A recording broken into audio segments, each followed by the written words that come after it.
Absolutely. Yeah.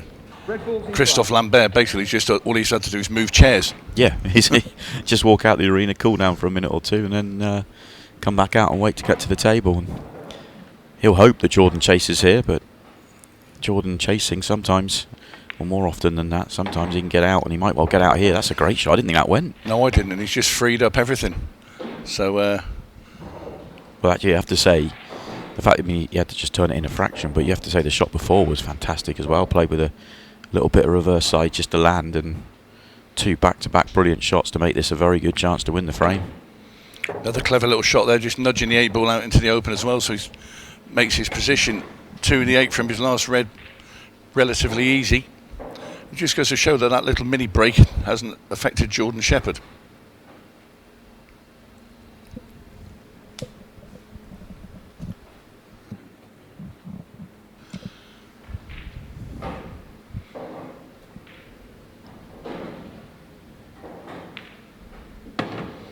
Nicely done. Christophe in his familiar seat.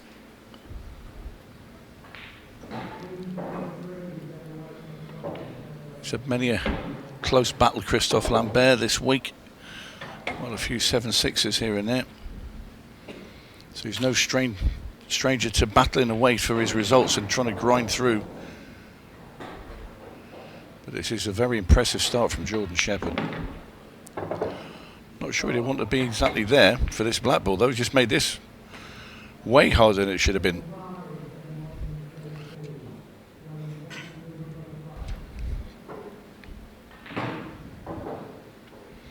Will there be a reprieve for Christophe Lambert? Tough 8 ball here for Jordan Shepherd.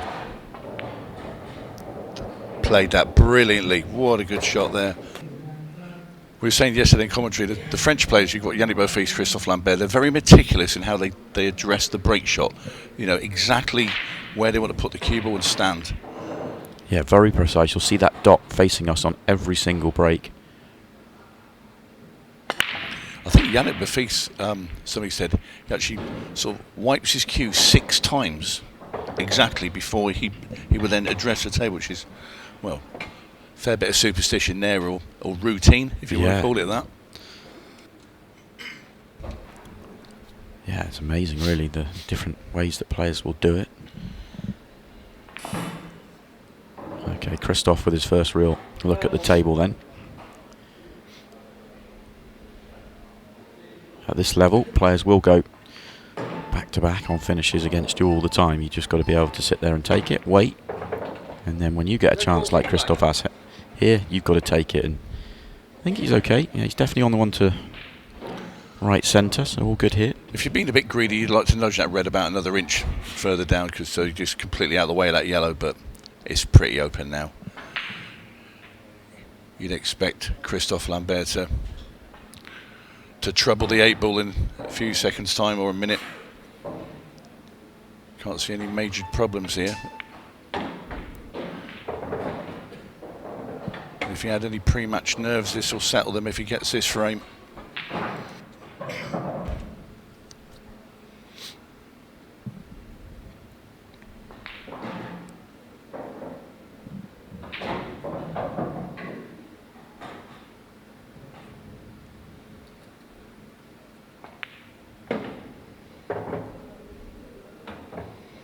I always thought it was harder to play these early morning matches than late in the afternoon. You know, not for the sake if you're staying up late. I don't know why. I always find it very, very hard to focus early in the morning.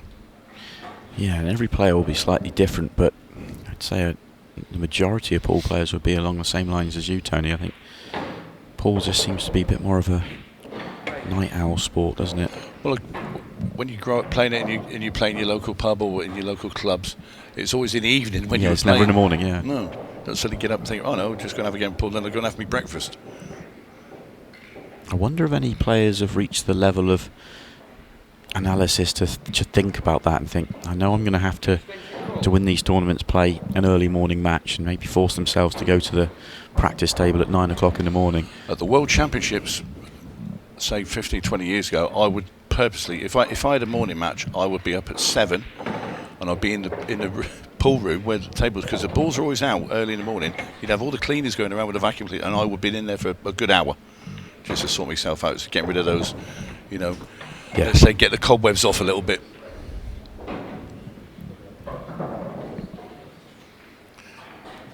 Well, this 8 ball for Christophe Lambert to get his first one on the board, and a nice tidy little finish from Christophe. Yeah, and of course I mentioned that the winner of this will play the winner of Tom Cousins and Gary Clark. If it is Tom Cousins, and he'll be favourite for that match. Jordan knocked him out in Pro Series 7. Of course, no guarantees that Jordan or Tom will win, but Jordan is certainly a good favourite from here, even with this dry break. They got plenty into it.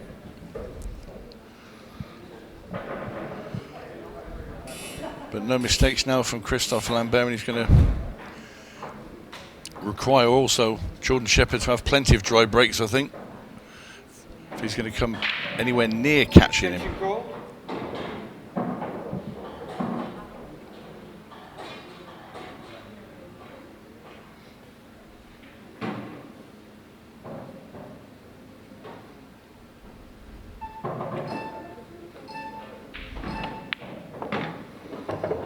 Lambert takes the red into the corner. Nothing particularly easy here for Christophe.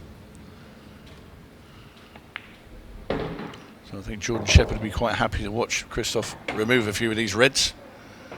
Obviously not all of them, but incredible amount of pressure when you're this far behind, because every shot is potentially your last of the tournament.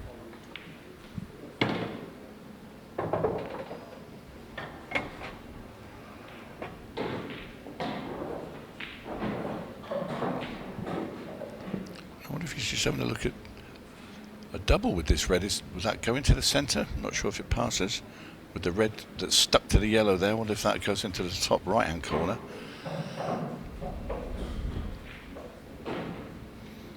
He's going to have a go at the double.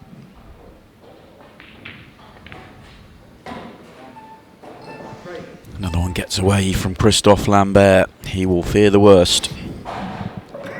Not only that, he's left Jordan on his most awkward yellow as well, that was stuck to the red.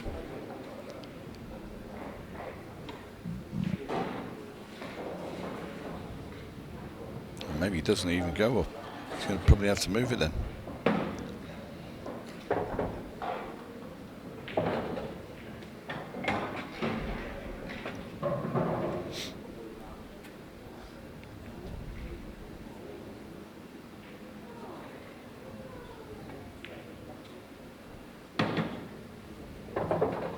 Nicely played there by Jordan.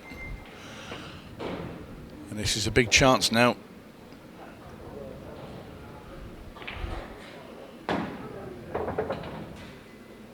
Just 4 yellows and a black away from a place in the quarter-final.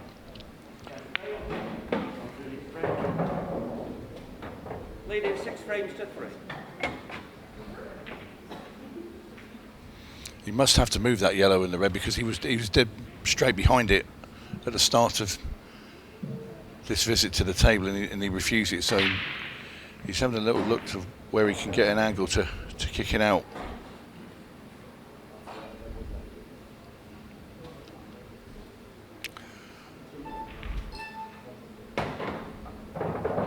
Looks a little straight.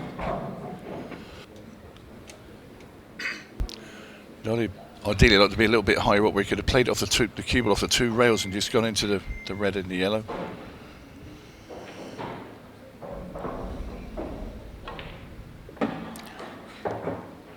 Well, if this goes into that top corner, I do not know why he didn't take it when he was bang on it right at the start of this visit. Only Jordan will know that. Yeah, much tougher now.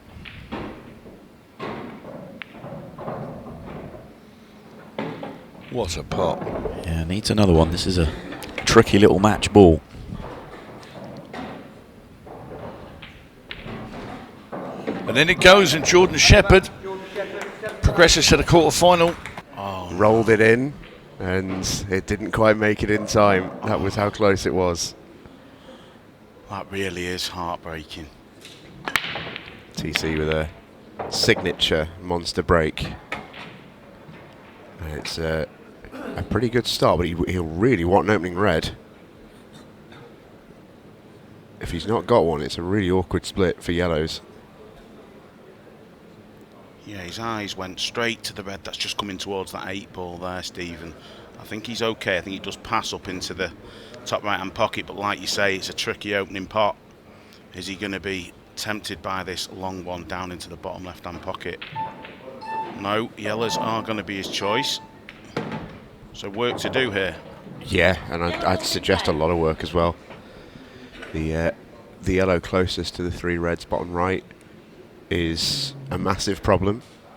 The yellow above that isn't particularly kind. I don't even think that doubles. Might just slide by the 8 ball to that opposite middle pocket. He's looking into it now. Well, that could have come out kinder. It could have come out worse. He has got a shot, but how do you like these? Yeah, queuing doesn't come any more difficult than this. Right over the top of the red. I think what'll help him is he can get through to the yellow closest to the top right corner pocket. I think he just has to roll it in. I think the natural angle takes him quite helpfully around the table. Could have choose to draw back, of course. No surprise to see the extension called. This is a really, really tough shot.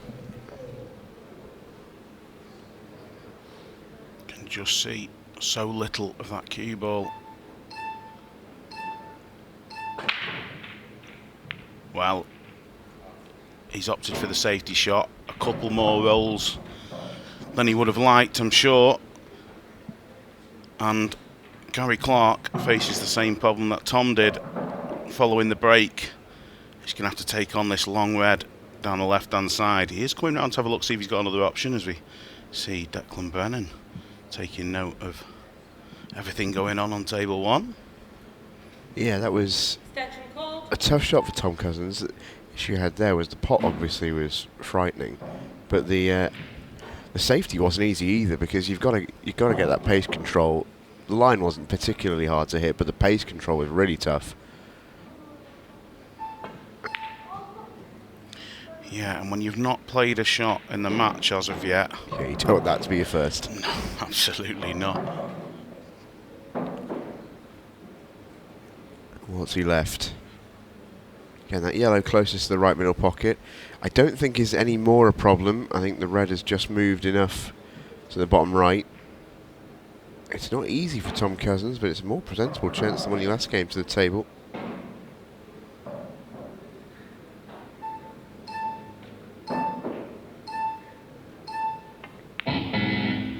Yeah, his opening shot choice tells us that. It's obviously quite thin to try and play on it into the centre, but like you said, Steve, there's plenty of room down to the bottom right. Just wonder, did he want to be high as we look at it on the main camera shot on this yellow to the top right? I think he's a bit short here. I think the plan was just to come across to the yellow, maybe on the right side rail. Yeah, absolutely. Tougher shot to play now. Yeah, despite only having a few balls on the table, it's quite awkward, because that yellow on the right hand side of the middle pocket, he wants that as his last ball, because it connects really well to the 8 ball up into the top left. So key shot coming up in the finish. If you can clip this in and get over to the right hand side cushion, he's absolutely fine, but easier said than done here for Tom.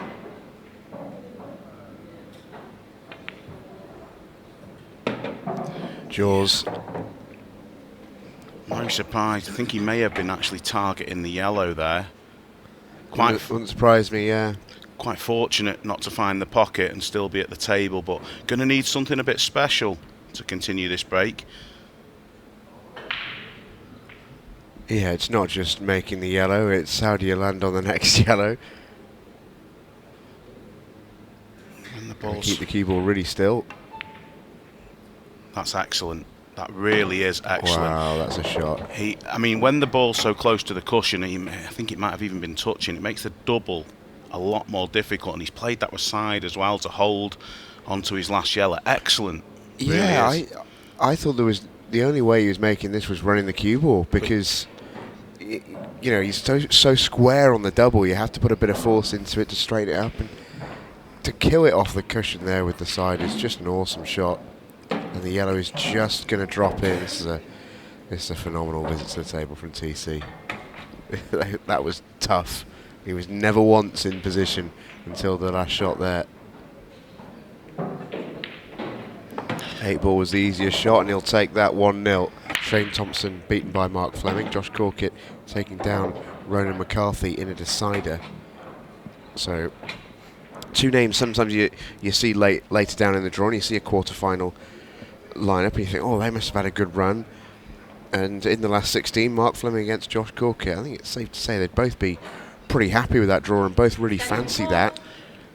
Yeah, absolutely. When you look at the draw, it's not the 2 names you would have thought would have been in the match, with all due respect to them players, but fantastic players in their own right. And great to see Josh Corkett coming up from the Challenger Series and doing so well. Yeah. I mean, a fantastic talent. Yeah, completely agree. And a really good chance for both of them, you feel, to make that quarter-final. And the player awaiting them in that quarter will be either Carl Sutton or Cole Bedford. Cole Bedford, the legend killer.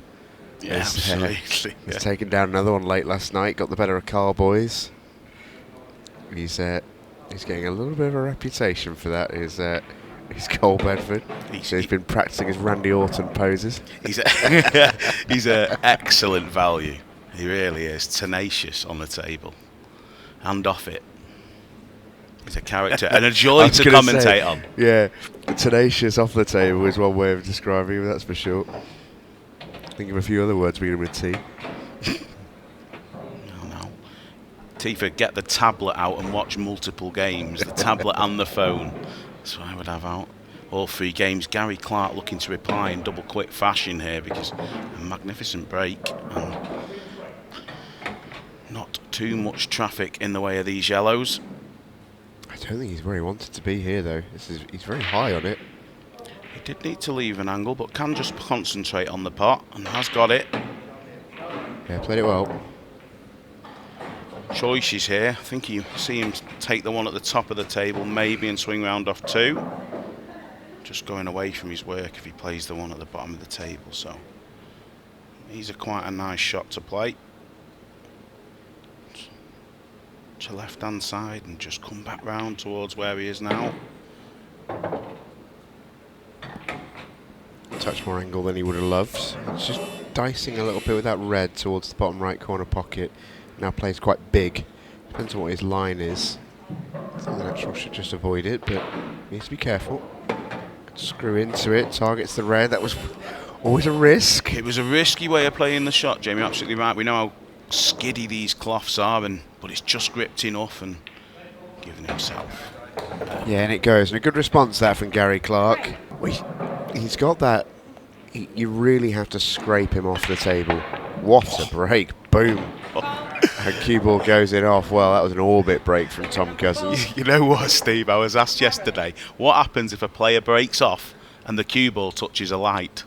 I said, I've no idea. It surely can't happen. But when you see breaks like that from Tom Cousins flying up into the stratosphere. He was fuming as soon as he saw the cue ball bounce. Because actually, you know, that's not what you want to see as a player, is the cue ball go that high, because it generally means the power hasn't transferred through the front ball. And you can see there, for a Tom Cousins split, that's actually quite a bad one. It just means the cue ball is hopping down towards that front ball and catches it on the half volley. Yeah, it's what you want to see, though, when you've not made a ball. And you're absolutely right. I'd love to. You ever seen it when you can get it in extreme slow motion? The amount of time that cue ball spends on its way to the pack in the air is scary. It's really interesting. I don't know if you've ever seen it in a deep dark corner of YouTube, maybe, but have you ever seen those slow-mo blokes who've broken off with a gun? Is it? They use a gun to use to make the world's most powerful break and stuff like that. And the stuff that happens, the physics of the balls at such a slow pace, it's incredible to watch, really. Yeah, that cue ball barely touches the cloth. Yeah. At that sort of pace, it's scary stuff. So no wonder, like you say, sometimes we see that cue ball rocket up into the air. It looks good, though, doesn't it? Yeah, it does look good. Yeah, that's the main thing. Gary's got a shot to play here.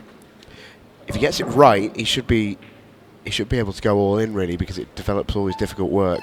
Tough shot to play, though. Yeah, Goes the pot, opens up the reds. Yeah. Not quite what he wanted. Yeah, I think you summed up exactly how he will probably be feeling after that shot. And when you've already gone so far into a finish, you almost feel like you have to continue. Yeah. It's going to be difficult to find a pot from this position. Yeah. Asked for a PlayStation for Christmas, got a Game Boy. Sort of what he wanted, but not quite hitting the same. And the safety, I would suggest, isn't all that safe. He may not have even been playing safe because the red was sort of tracking towards the top of the table. Tough to say.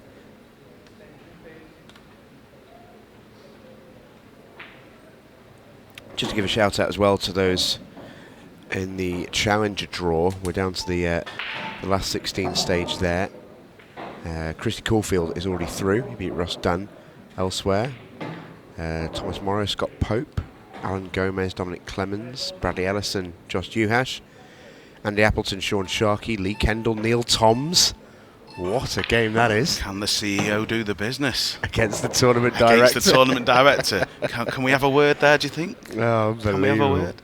Get a live stream on that. Kingsley Peck against Nathan Davies and Niall Sweeney against Jordan Templeton. I see Niall Sweeney getting a run. But Lee Kendall and Neil Toms, they're rattling through. They're 3 each. What a game. When did it begin? I think 8 o'clock this morning. You're a brave man. You really are brave. And lastly, as TC makes his way through these, wanted to shout out our women's series as well. That one's starting to play down a little bit. The last 32 is officially underway. And already safely through, Lucy Smith, Marion Judes. Great to see Marion at the Pro Series, truly is. And she's safely through with a 5-0 win over Emma Senior. Elsewhere, some little bits of work to do. Harriet Haynes has got the better of Chloe Payne, 5-1, Harriet through. And just taking a little look down the scores. Doesn't look like there's going to be too many shocks. Although Leanne Cragg 4-2 up on Sarah Trudgett, at least on ranking alone. Sarah Trudgett, the 6th seed, is in a bit of trouble there. Yeah, but Leanne, just a quality player. Just doesn't. Yeah, the rankings don't really reflect that, really. They've got Leanne at 21, I think, or 16 rather, which I don't think you'd say Leanne Craig's the 16th best player on that series, would you? Not just had the results yet. And to become a mother reasonably recently and having to take time out of the game affects your rankings.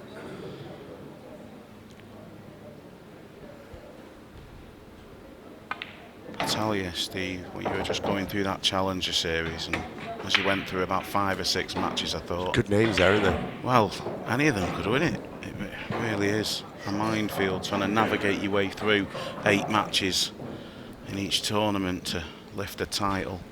Really happy for Kyle Cope last night. I've enjoyed watching him away from Ultimate Pool and really not surprised to see him pick up a trophy, and it'll be great to see him on the professional series next year. Yeah, fantastic. Well, TC, I don't think can believe that one's dropped in. I think he thought he missed it. Well, he played an opening yellow. You had just missed it as you were running through the results up into the top left, and that went in a similar fashion. I think the second half of Tom Cousins is still just brushing his teeth in his hotel room at this stage. It's not quite all there yet. No. Which is an ominous sign, really, for Gary Clark, because even half of Tom Cousins is still about to go 2-1 in front.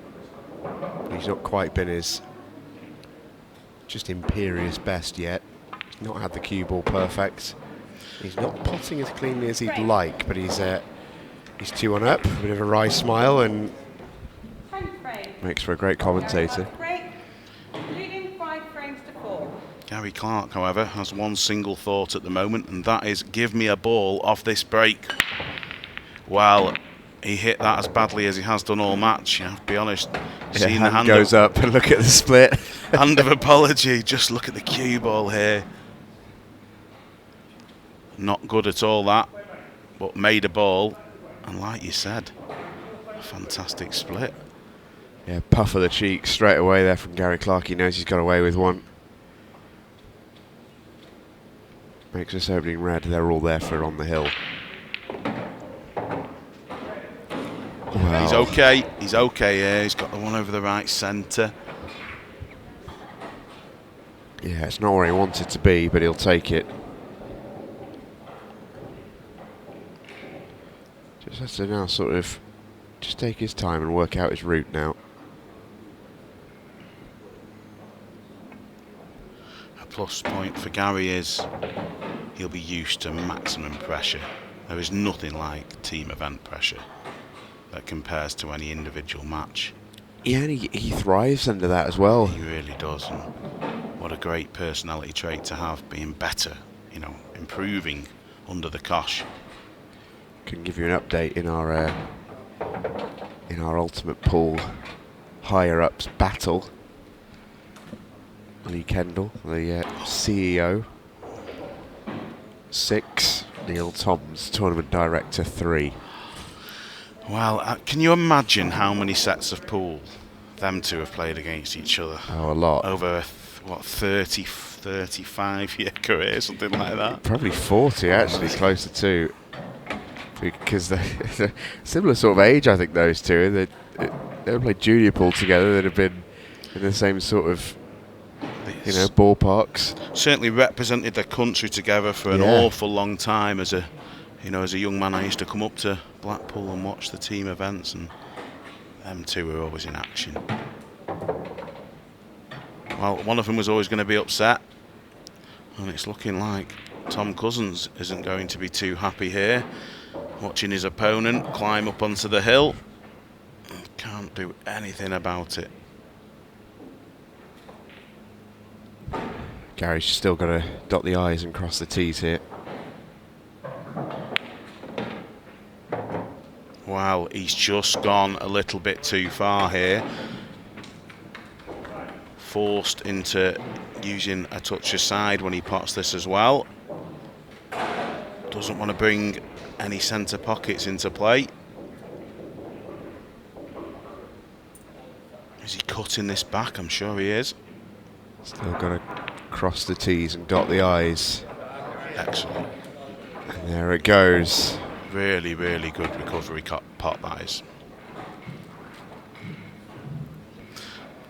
Well, we were talking about pressure. It just looks like it's dawned upon him ever so slightly. Hold yourself together. Don't move your head, and you're 2 ahead. Needs just one more, Steve. Yeah, on the hill goes Gary Clark. I tell you what, though. Well, re-rack it is. It remains 6-5. Gary Clark can break again. Tom Cousins wants a chance. We will have time for these 2 frames if they arrive. And Gary Clark will get first shot in a potentially match-winning scenario. And it was almost a replay. Yeah, it of was. the last one, cue ball dangerously close to the centre pocket, but he has potted a ball, so use all the time available and run this clock down. Would love a red, I'm sure. I think he does have one to the right centre pocket.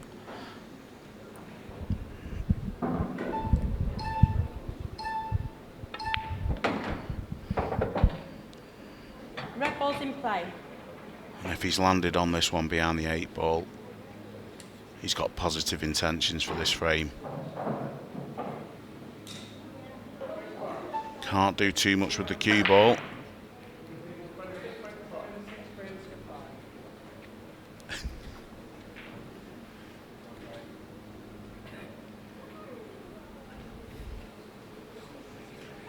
Wow, Tom Cousins has 3 minutes and 50 seconds. Well, he's missed his opening part, well. would you believe it? Think he is going to come back to the table. But he is odds against in this frame, you have to say right now. It's going to be something special from Tom Cousins if he comes back. Well, I'm not sure about this, Steve. I really am not. I think he'd quite like to turn the table back over here, Gary Clark. And if he takes this red off the table, which he's going to, it's starting to make the finish a little bit easy for his opponent, and you'd think he will have time. The maximum he can take off this visit to the table is about 45 seconds, you'd feel. Yeah. I don't like this shot either. I really do not like this shot. Has to play the one on the side cushion. Just has to. Does it double? This has been such a interesting match. It doesn't. Tom Cousins is going to have 2.5 minutes to go at these yellows, and he has got time to play a loss of turn if he wants. I think that's a shot. He's got to go loss of turn first. I think we're going 6-all here, Steve. I really do. If you're Tom Cousins there, you've got to play the loss of turn. Yeah, I wanted to take the one in the breaking area next, the one the left of the two. So loss of turn, plenty of chances to hide the cue ball. Oh, lovely shot, lovely shot. Well, you say that, but I think that yellow's slightly tied up by the 8 ball. He won't be happy there, very Steve. good point, yeah. No, you're absolutely correct. So there is going to be a bit of work to do when he comes back. But more importantly, he is coming back. Nice shot by Gary. Minute 48. So 2 or 3 shots time is going to be the key to whether we're going to go to most likely a 6-red shootout, Steve. Is it yellow off a yellow situation here? It is. Oh no, it isn't. He's going to go into it off this one. Yeah, leave the insurance to the one over the right centre. Lovely. Lovely. Absolutely Tom perfect. Cousins break next, you know. Yeah. He's going to have the time. Well, I mentioned 6-red shootout, getting ahead of myself, aren't I? He's going to give himself a chance, you're absolutely right. Tom Cousins is going to have just under 70 seconds. Tom Cousins breaking for the match. Wow. Crunch. It's going to be dry. Would you believe it? All right then, Gary Clark, the tables flip around, and all of a sudden the Northern Irishman is the one who has to fly. Can he get the late decider? I mean, he looks like he's rushing a bit here, and he doesn't have to go that quickly. Sort of got about 8-9 seconds a shot, and all these reds go. Well, they certainly do now. 34 seconds to put 5 balls. He certainly should be getting to the 8 ball, you feel. And I think it does pass into both the bottom right-hand corner and the left centre. Gary Clark's in business. He's going to get there. Come round off 2 cushions for the 8 in the same pocket. He's gone a little bit far. Here you go then. This for the win to knock out Tom Cousins. In it flies for Gary Clark. 2 deciders, another comeback as well. Jack Whelan getting over Paul Clack after being, I think, 5-3 down, 1-7-5. Obviously, Gary winning there in the way that he did, but what a comeback from Neil Raybone against Stevie Dempsey, 7-6. Yeah, well, it was amazing. I was out in the arena there watching the 3 games, and it was looking very... I was just sitting talking to Carl O'Donoghue, and we were saying the way Stevie's form is here, Tom and Jack are both going to go out, and Stevie's going to go through, and the draw all opens up and all the rest of it. But within like the last 5 minutes, you thought Jack was going to go out then, because Paul Clark missed the black to go 6-4 up, and Gary was 6-4 up. Tom come back to 6 each. Stevie was 6-2 up, I think, and Neil come back to 6 each. That's an extraordinary comeback, that, isn't it, for Neil Raybone? The last couple of minutes, just everything was on the line, and the 3 matches was brilliant to watch now. Yeah, absolutely awesome. Less so if your name's Tom Cousins or Stevie Dempsey or Paul Clack, but fantastic entertainment. Dom Cooney here up against John McAllister. He breaks dry, so John McAllister with first go at the table. Must be pleased though for Gary. I know a player that you know and like really well, and it looked for a moment there as if he was going to get pulled in by Tom Cousins, but to get over the line, I think will it'll mean a lot to him. It'll be a big confidence boost to him, because he has lost a few matches. Even the first one, he lost a match that he probably shouldn't have lost, and he knows he shouldn't have lost it. So, it's a big step to get over the line for him, especially against the like of Tom. So hopefully it gives him the confidence now to go on, and a wee bit more belief he can push on and maybe win the tournament. Yeah, I mentioned it in the commentary on that one. You guys on the Northern Irish team, you trust him just as much as any other player, and he always plays so well for you and comes up in those big moments. But as an individual, he's yet to sort of produce that on the ultimate pool stage. And do you think that's almost sort of breakthrough result he needs? Possibly, he does need. He needs to win a tournament, and I think he would realise then, that he can, because he hasn't actually won one of the big tournaments. I think he maybe hasn't got the belief, but I think if he wins one, he would be a serious, it'd be a handful. But that definitely could give him the life that he needs to push on now. He's another tough one against Sheppey, but they're all tough now. You're in the quarterfinals. Yeah, but he'll be buzzing, and he's very hard to beat when he's buzzing. He really doesn't miss many.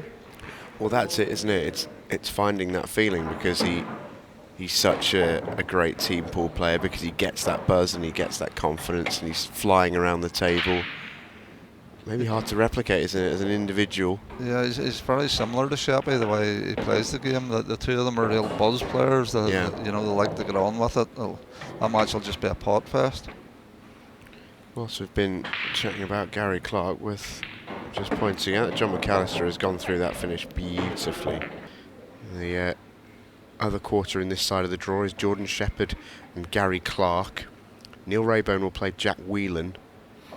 And then we have Mark Fleming and Josh Corkett and Carl Sutton and Cole Bedford going head-to-head in the last 16 at the moment. Carl Sutton and Cole Bedford over on table 3 for you. And Dom Cooney having, taken a minute out of the arena back and does that. to recompose himself. Hit a break absolutely perfectly down the spots on the table to then get kicked it off. He'll be thinking the whole world's against him here already. I mean, it's probably going to be 3-0, but he'll be thinking just, what am I doing here?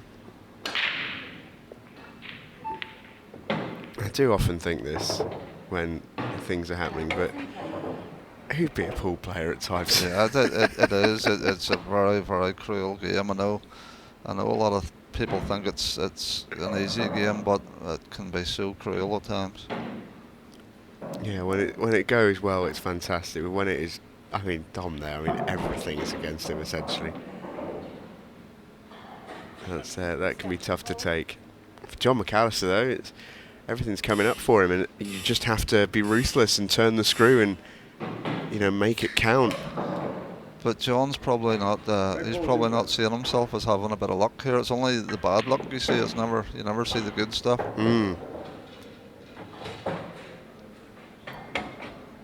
Yeah, that in its own way can come down to a confidence thing, can't it? If you're John McAllister, for example, in this situation, and you're actually feeling really good and you're feeling confident, you're feeling in form, you almost get that killer instinct, don't you, when you know that things are going well for you. Yeah. But actually, if he's made a couple of mistakes in the last frame, he might not be feeling like that, and still could be a little bit edgy. It's Dom's mindset now. When Dom does get a chance, he's feeling at the minute that the whole world's against him, and when he does go to the table, then if they're tricky at all, is he going to fancy it?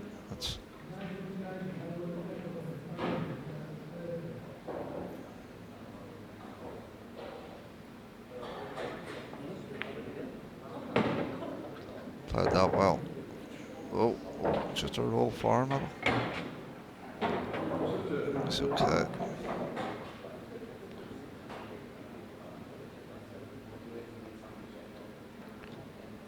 If he has to go into this 8-ball, there's a bit of danger involved in this shot, because you just saw him line it up there. That's the angle he's looking at. He's just went to roll too far there.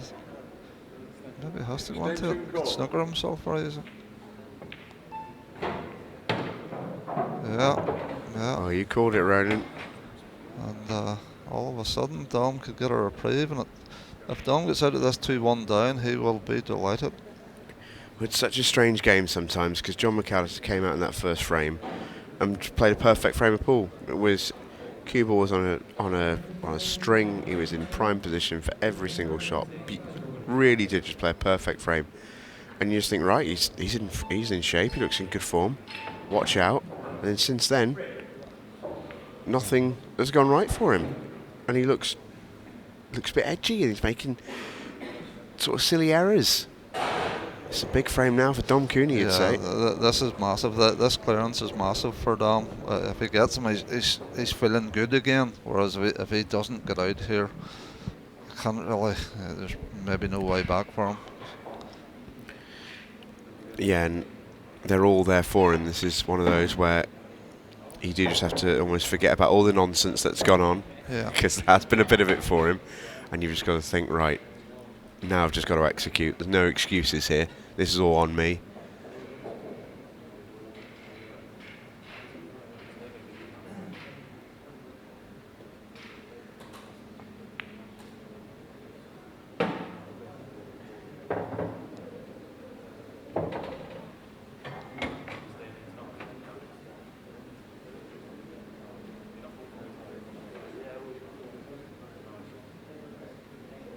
To get rid of the 3 reds at the bottom of the table first. Is it too thin? Ooh. Almost. You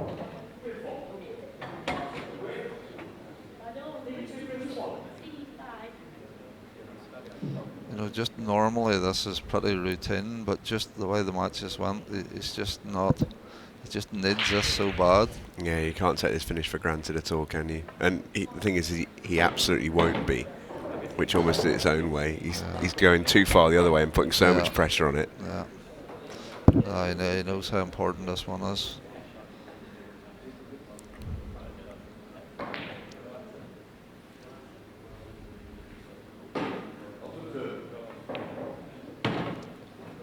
Yeah, he's played that well.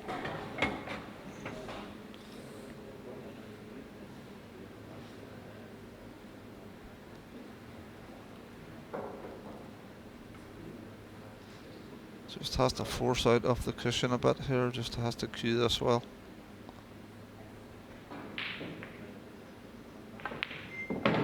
Oh, top through. Well, that's fine. Yeah, I like that way of going around it, actually.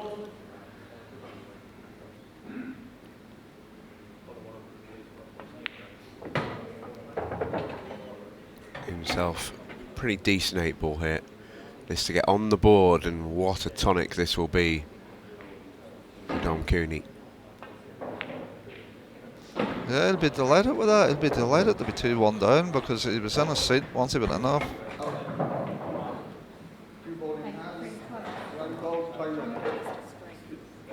Leading 6 frames to 5.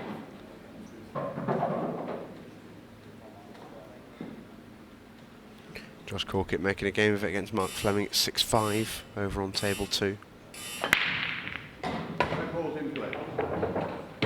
Smashing break. Right then, John McAllister, your chance to win it. Yeah, the yellows are. This is what you want when you're on the hill.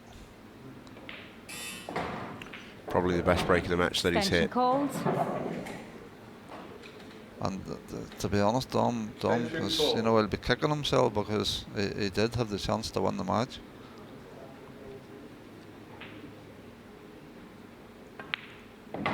They're the hard ones to take when you know that you know you had enough chances to win. And it's almost like he did all the hard work to keep himself in the match, yeah, to play well. He did. In fairness, he held in, and then once he got his chance, he didn't take it. You know, and it's tough on you. So it's a longer trip home. Well, that going off in your head.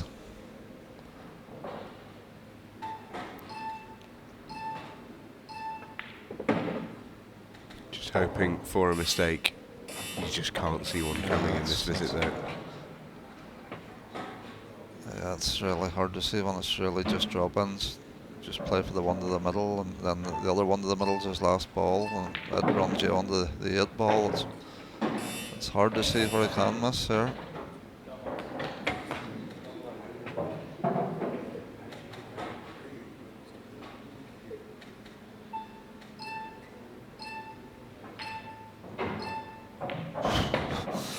That's the only way I could have lost it there. I made time foul. He's not a man to be rushed, is he, John McAllister? No, he was definitely cutting it fine.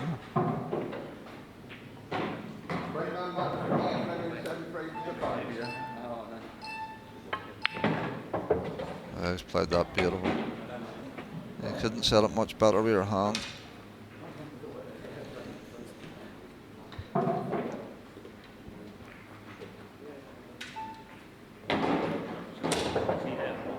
John McAllister for a spot in the quarter-final against Carl Sutton.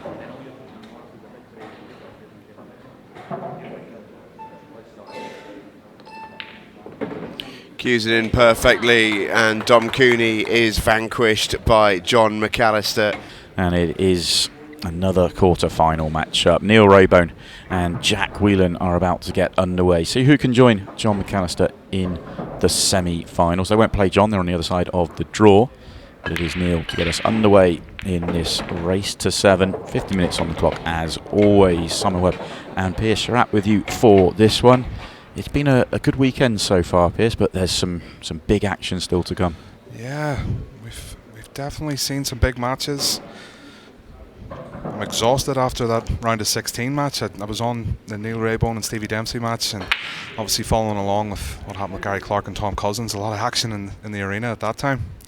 Yeah, it was an interesting thing for me on the storyline there is that Stevie could have overtaken Tom and gone up to the number 1, and obviously now it's all going to be as you were, and back to it next event. Yeah, and you and I talked off camera, but Stevie has that kind of tournament in hand with the Players' Championship. Obviously, Tom losing out to Phil Harrison and his group, and Stevie making it through. So, still some points to be accumulated there. Yeah, that comes up in a couple of weeks' time. I think it's the 7th and 8th of October. Stevie's got the potential, if he wins that event, to leapfrog Tom and go to the provisional number 1. So that's definitely a story to keep an eye on, but won't be this weekend. And Neil's got a chance to get off to a quick start here. If someone had told you that Tom Cousins was not going to finish, or potentially not going to finish the season at number 1 back in March, you'd have told them they were crazy.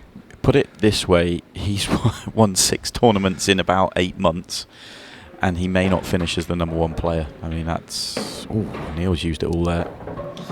I mean, of course he can still go ahead and, he can turn up in November and take down a title or 2, and he's going to wrap it up, but it's going to be a good fight to the end, for sure. Absolutely. Raybone's looked really good value for this. He was glued to his chair at the start of the Stevie Dempsey match. He fell 3-0 behind, and bar a dry break. He didn't really do anything wrong. Stevie was fantastic, and Neil clawed back a 5-1 deficit to win on the buzzer 7-6. Yeah, we know he's been in Asia for quite a number of weeks in the lead up to the Pro Series, and well documented the difference in cue ball size, table size, how heavy the balls are. And I think Jack's maybe... Can he peak at the right time? Is this a case of playing his way into the tournament? Obviously, treat Pro Series 7 as kind of just get the touch back and really have a go at Pro Series 8. We saw it with Shane Thompson, who's also been away playing in Chinese 8 ball. Jack's been longer because he was playing Vietnam as well, winning in Vietnam. But yeah, we saw Shane really struggle, and then he built. Day 2, he started getting better. By the time he reached the final, he played just a top class level. Yeah. Could be the same coming up here for Jack Whelan. The more matches you play, the more your touch will improve.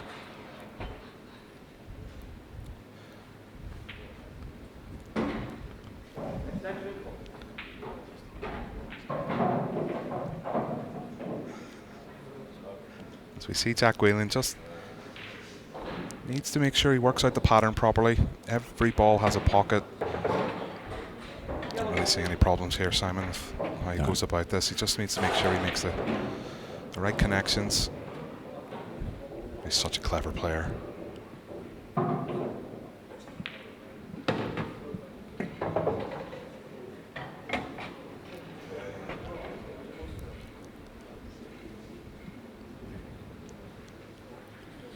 Yeah, wide open for Jack. We've completed our lineup for the quarterfinals. That's all happened in the last 15 minutes or so. The winner of this match will play the winner of Mark Fleming and Carl Sutton, who have just got underway. Mark won the opening frame there. And Gary Clark and Jordan Shepherd, the winner, will play John McAllister, who we saw on this table 10 minutes ago, with a victory over Dom Cooney. Gary Clark with a big win over Tom Cousins. Huge. Right down to a nail biter. Not much time left on the match clock when he potted the 8-ball. Trying to learn the game. Yeah, one of the best to learn from as well, especially with this, the break. Have a look at this for a technique. You can just see, I mean, that cue doesn't really move all that far, and look at the movement he's had. It just, the explosion almost feels like quicker, doesn't it? It's almost just destroys the pack. And it's another great chance here. Chance for 5-1. He's getting all the chances and he's taken them. Neil's not done anything wrong yet.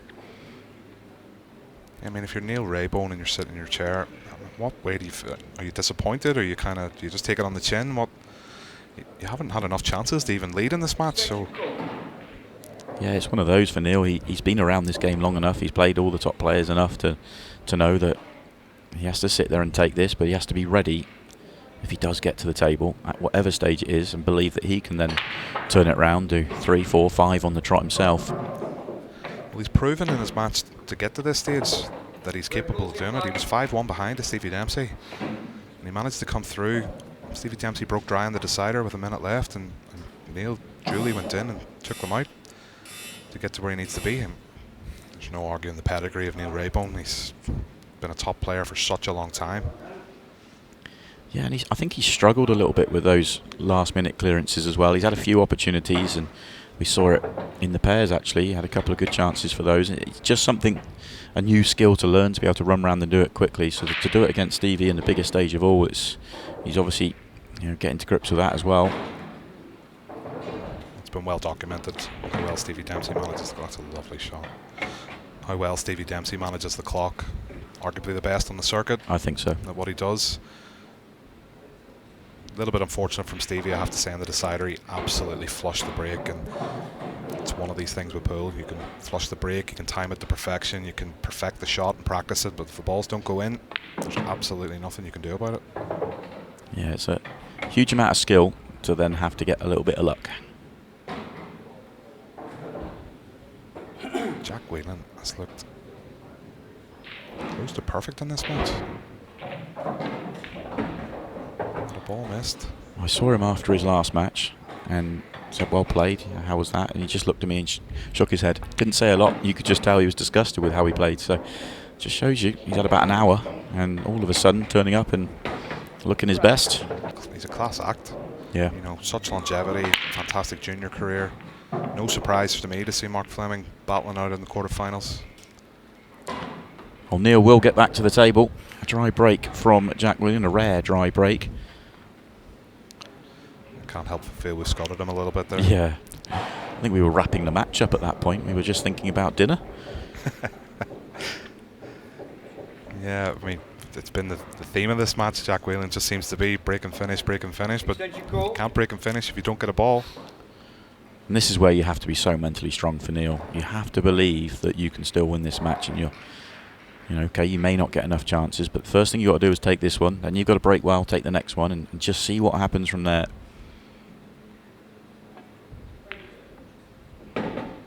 An excellent opener, and that brilliant opening shot gets him on this slightly awkward ball, and the rest is all sitting there for him. Yeah, it's really important to note how good a shot that actually was.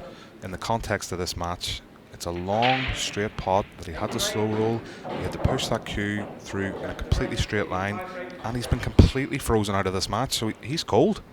Yeah, I mean, I think did he go 1-0 up? I think it was. Yeah, he did. He did, so he is 6, and he hasn't touched the table in those 6 frames. That was 6 straight for Jack off the break. Just incredible. It's just borderline ridiculous. Yeah.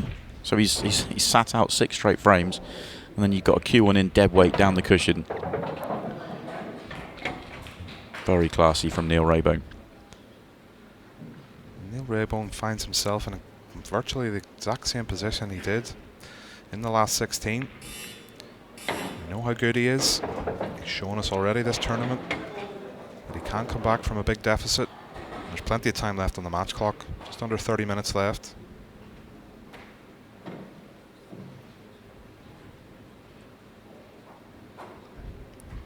through these really well.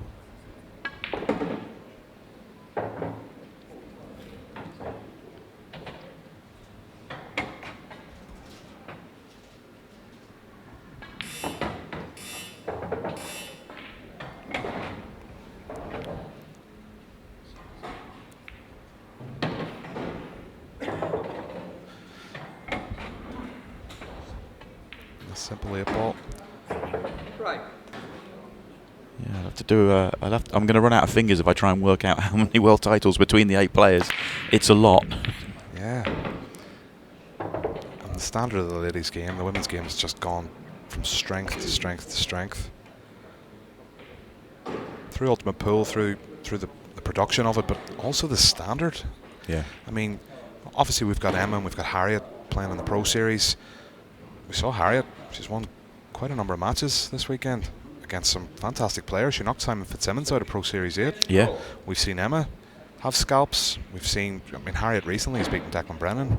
And Deck, that was as good as I've seen Deck play. Absolutely. He just didn't get the chances. He played a bit like Neil here. He's played lights out, Paul, and he lost. You know, that's the standard. Yeah, that is the game that we play, and everybody just seems to be taking their level up with Ultimate Pool.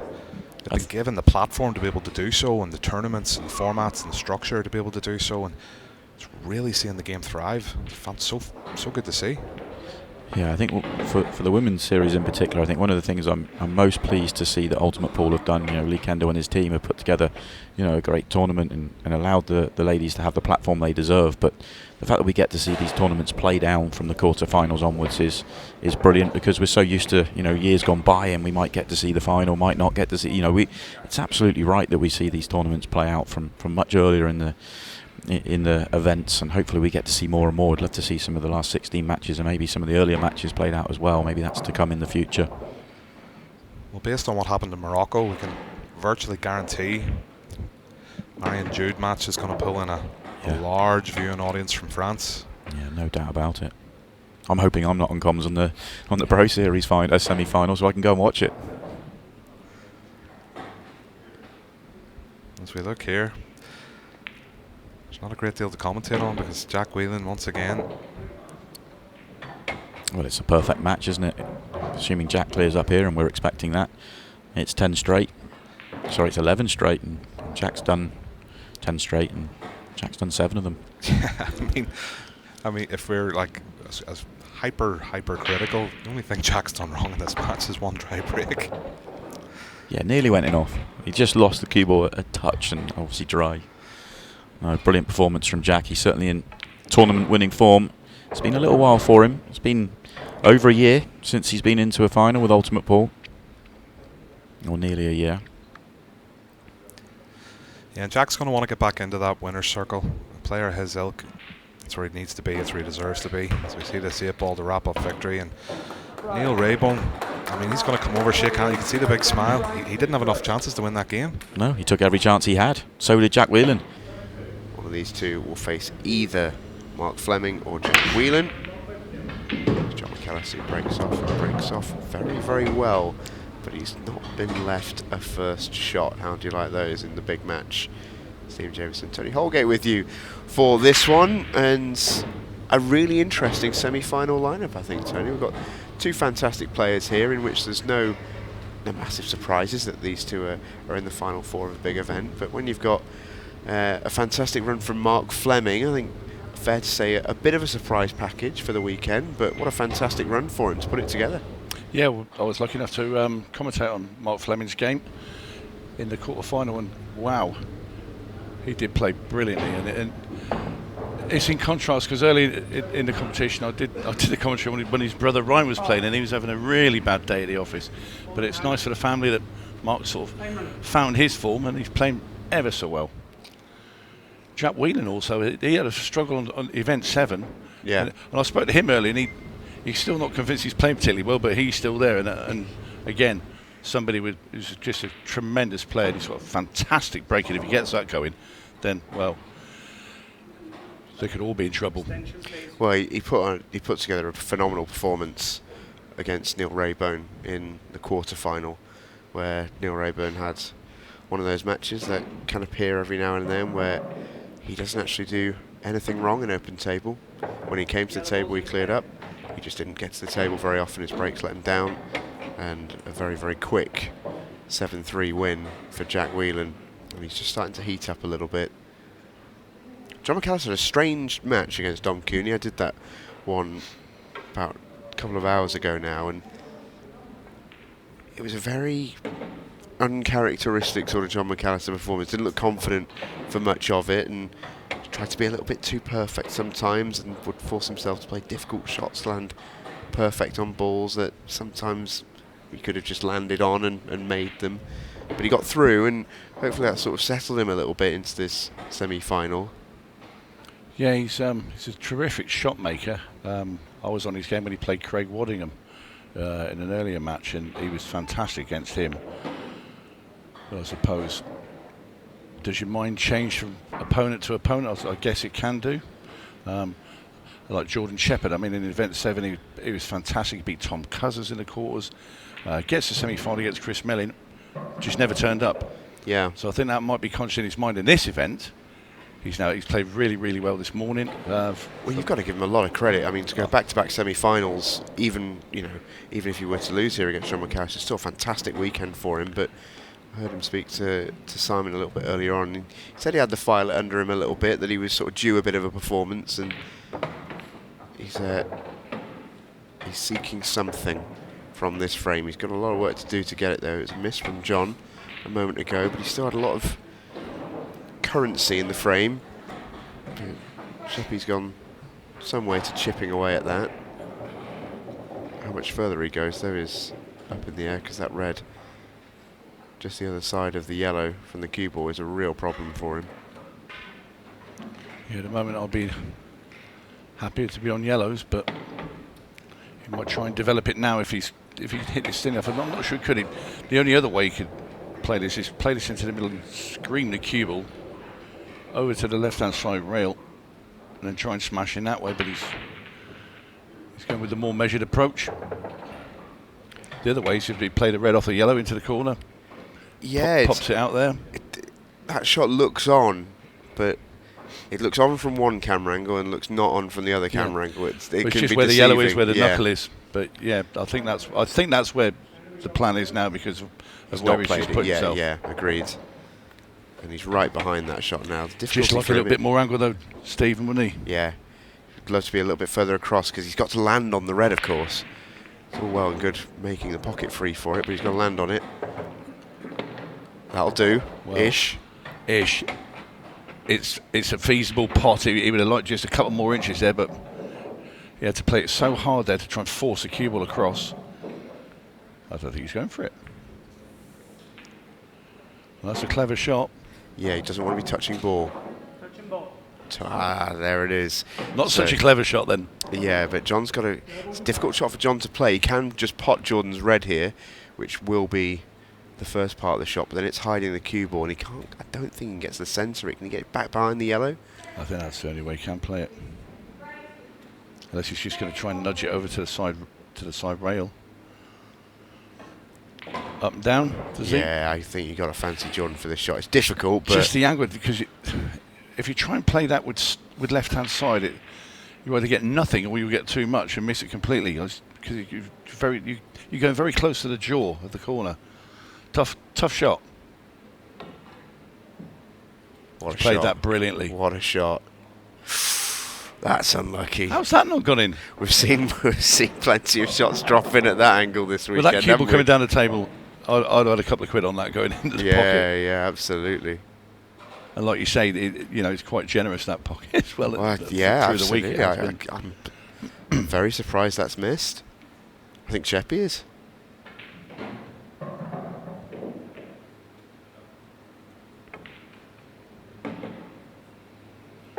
Well, this looks A1.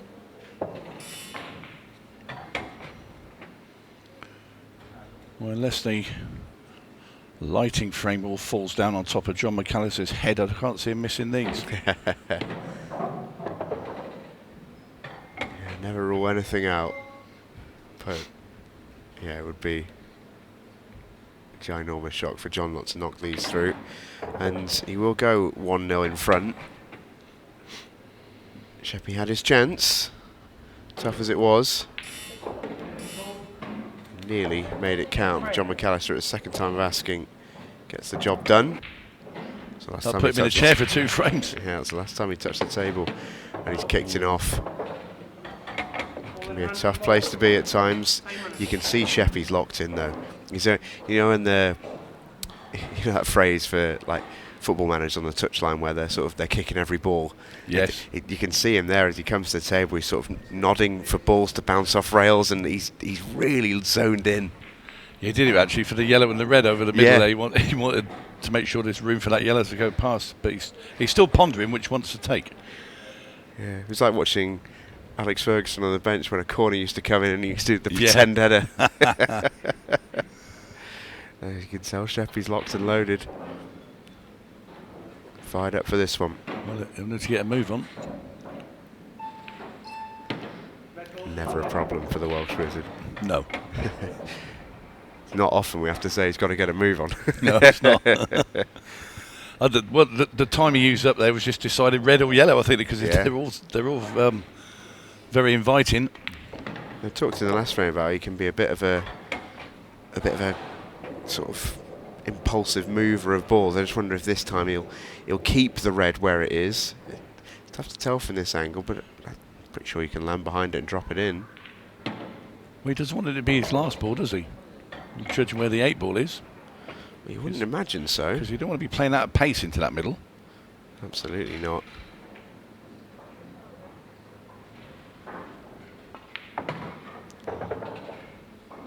And you see now, he's just looking at his angle. He's going to drop this into the centre. Well, the black will go into the bottom right-hand corner, so I guess he's just going to play it plain ball, or maybe a little bit left-hand side on the one on the cushion. And try and slide up the table. Ideally, anyway, just past the left-hand middle bag would be perfect for him. He's got to concentrate fully on the pot. He's actually picked these apart really well, hasn't he? That's it. It looks easy. This is a very, very good finish, isn't it? Yeah, because he's had a couple of dodgy shots there, and positional shots, and it's like he's got the cube on a bit of string at the moment. Well, here comes Jordan Shepherd to break off in frame 8, needing just one more frame to book his ticket in the final, and well, there's his first dry break. There's his first dry break. John McAllister will feel like that was due. He'd feel like it would wish it had come a bit earlier as well. I think that's absolutely correct. What can John McAllister do with these? Well, He's analysing these 2 balls down at the bottom of the table. It is a cliche, but you just have to play one frame at a time. If you're John McAllister here, you can't get too wrapped up in it. Can't beat a few cliches, Steve. Wouldn't be a pull commentary without just the odd cliche here and there. No, absolutely not. Well, I can tell you, over on table number 2, as Sheppy comes to the table after the miss from John, this match might not have much left in it.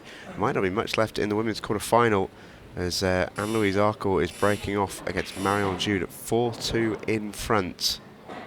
And she's made a ball off the break as well. So it could be a fantastic weekend for Anne-Louise if she can get through that match. Well, she's certainly the underdog against the French world champion. Yeah, she knocked out last year's world champion the round before. She's having quite the run.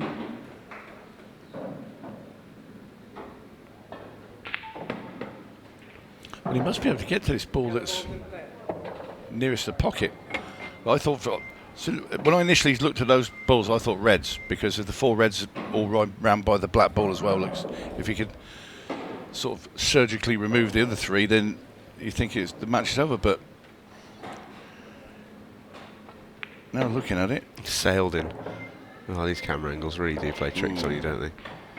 He's got work to do here, though, Sheppy. That one's gone wrong. yeah, he didn't want that kiss.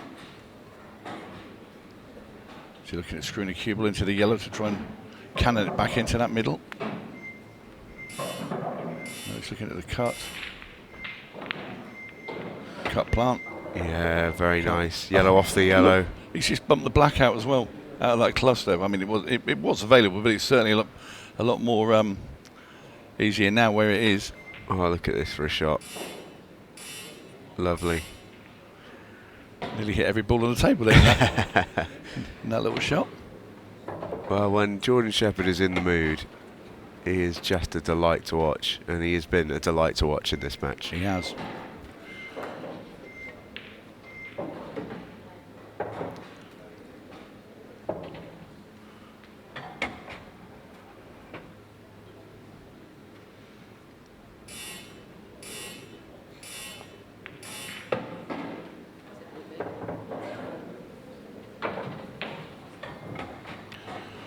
Just wants to slide up for the black into the centre.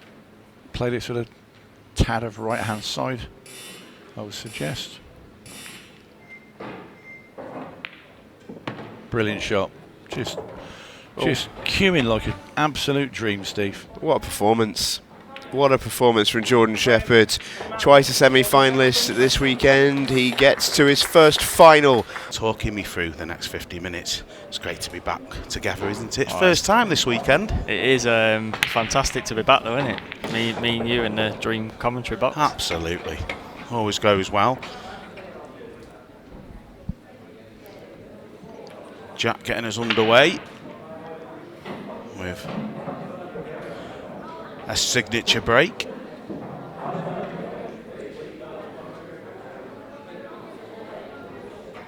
Straight back up the middle of the table, and a decent opportunity. That said, I'm not sure he has an opening red. Yeah, and he would love to go for the reds here, and possibly looking at the red into the right corner at the moment, but other than that, maybe a thin one to the left middle, and a little bit risky where the cue ball's going.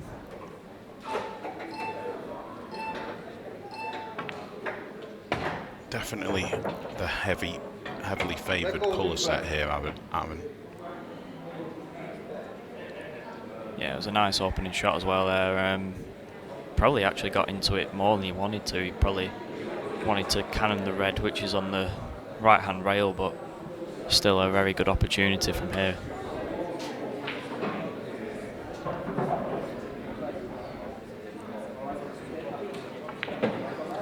Yeah, and it's interesting with Jack Whelan. I mentioned it a couple of hours ago when I sat in this seat with Stephen Jameson, that having spent so much time over in China and not been able to practice at English pool, do you think that's maybe taken a bit of the expectation off his own shoulders? Possibly. I know it's very hard to mix different cue sports, and I know a few of them have been doing it at the moment, but it's certainly hard to come back from that and start playing your best pool. Certainly the start of the weekend anyway, and possibly that's why he didn't do so well in the first event, and once he's got back into it, maybe he's started to do well in this event, possibly. Well, he's looked very sharp this far over the last 3 or 4 days, has the wonder. His match against Paul Clack, I think he might have been 5-2 behind at one point, and managed to win that one 7-5. So put a string of games together, and after that opening pot has rattled off the remaining reds, and he will open us up 1-0. In stroke is the Derby man, and that break working fantastically well for him.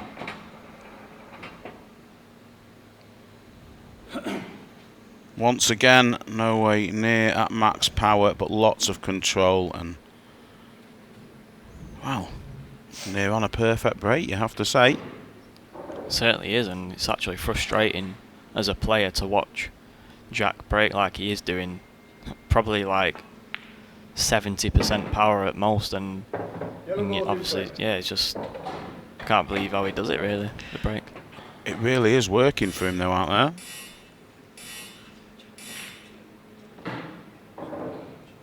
We saw a couple of months ago Mark Selby adopt a break which was around 40-50%, and that worked extremely well for him, didn't it? Yeah, and it's certainly not a break that you could do in, you know, your club tables, your pub tables. Certainly not a break where you could take power off it and expect to pop balls every time, but certainly Jack's mastered that break in these tournaments especially. And it's just giving him first opportunity off every break he's had so far in this match, and if it's working, don't change it for sure. Looking good for 5-0 here is Jack Whelan. Just needs to make sure with this yellow down the rail, which he has done. I think he's got the gap between the red and the yellow. Right, centre, and then possibly the one to the bottom after that. Back up for the one in the middle and safely deposit the 8-ball. Easy work out there for Jack. More frustration for Mark Fleming, who since that roll off across the table hasn't had a look in. Yeah, and obviously these matches can happen. Certainly doesn't happen often, but from Mark's point of view here, he's just got to accept that this has happened, and just got to try and give yourself the best chance to get back into the match. You know, it might not get the chances, but you know that's pool sometimes, and all he can really do now is just try and get himself back in the match as best he can.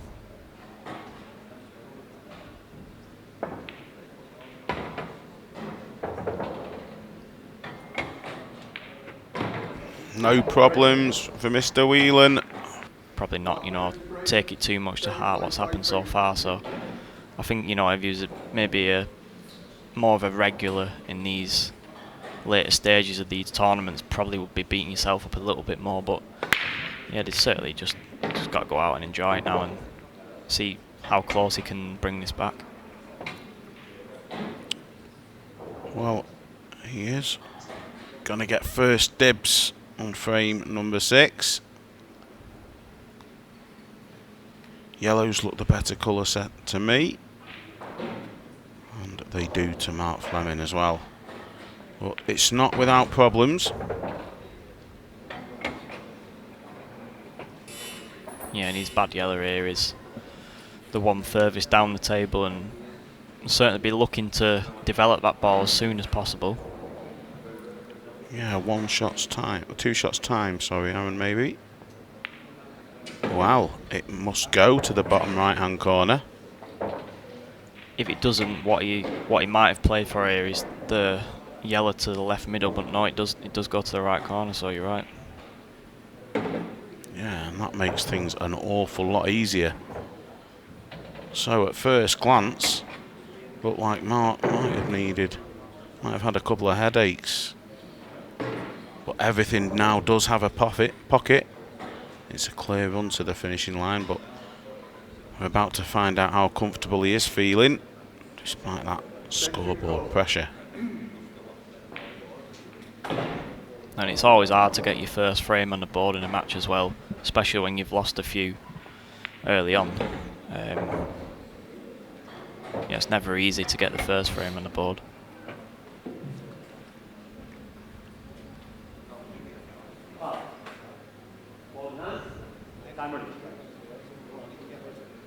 Incorporating all the skills you need to be a professional pool player is very difficult, but temperament and controlling your emotions is right up there. Mark's had to show his ability to do that here. It's a different type of pressure when you're 5-0 down and at the table, having been frozen out, trying to win your first one in a big semi-final.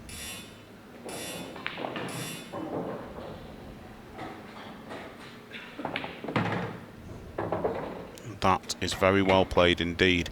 Has he gone far enough, or is he going to have to use the bottom cushion? I think he is, unless he opts to play the 8-ball up into the top left-hand corner, Aaron.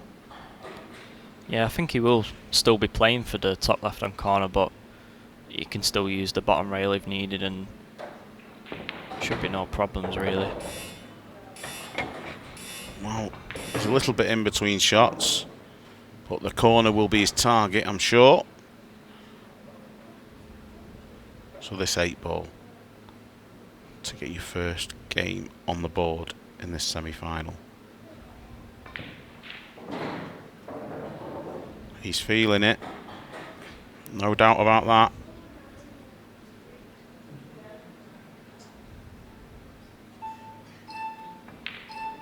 Very good by Mark Fleming. Right, 8 frames. Mark Fleming to break, trailing by 6 frames to 1.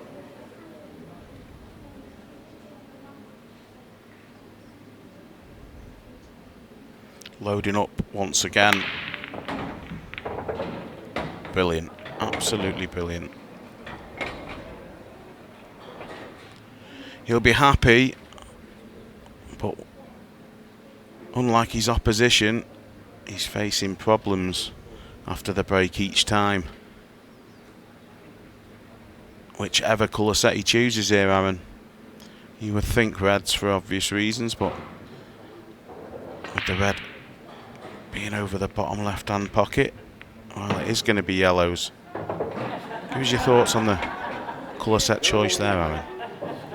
Yeah, I think the reds were tricky there, and the reason he's not gone for the reds is because there's only 5 reds on the table, and obviously having to pot one to be on the reds obviously brings you down to 4 reds, and then probably couldn't really clear up. And once you leave yourself in a position where you let your opponent back to the table with more balls on them than yourself, you're probably going to struggle to win the frame, and that doesn't matter whether you've got a pocket covered or not in this rule set. So certainly the reason why he went for the yellow balls, just probably because there's more balls on the table.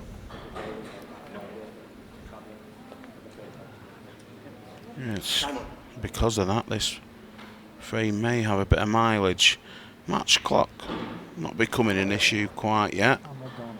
I suppose the only upside to your opponent going 6-1 ahead of you is going to leave plenty of time for a comeback. Extension called.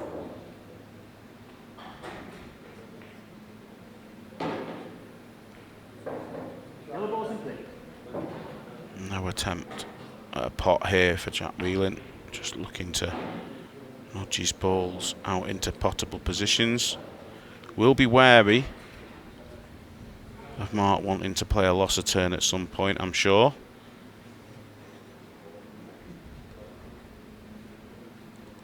So a little bit of cat and mouse for now. Well, he's left Jack a few choices here. I feel like Jack has probably got to go for some sort of finish now, because with Mark opening those 2 yellows up, if he leaves Mark another chance at the table, he can play the loss of turn shot now. However, Jack has been very fortunate to leave the cue ball where he has. Yeah, nothing but a very thin cut to the top left available for Mark Fleming.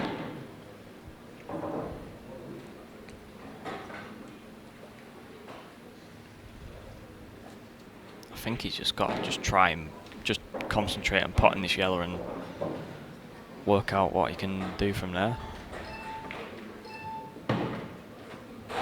Certainly nothing obvious on it. Obviously, if he goes for the loss of turn shot now, still will be leaving Jack a possible chance to clear up. Yeah, where is he going to play the cue ball and not leave at least a shot at a double? I think all he can do really is just try and just leave it near the corner, which he has done. Well, is there some sort of a double available for Jack here? If there is, it's not easy. Possibly a shot to the top right where the 8 ball is. Yeah, that's what he's got in mind. And is his cue ball going into the cluster? No, not at that pace. No attempt at the pot, you feel there? I think there was an attempt at the pot. The reason he's not hit it hard is he thought if he missed it, possibly could have covered that pocket where the 8 ball was. Yeah, just his body language. Soon as he sort of realised it was going in, his shoulders dropped, and I thought, oh, he wasn't going for it. But like you said, Aaron, it's a chance. That's an excellent shot. It's a fantastic shot to hold the cue ball where he has. still not an easy shot now. He's going to be putting the red into the left centre. Needs some sort of cannon, but can only really glance off these balls with the cue ball. And the cue ball is going to be running probably quite fast around the table off the top cushion.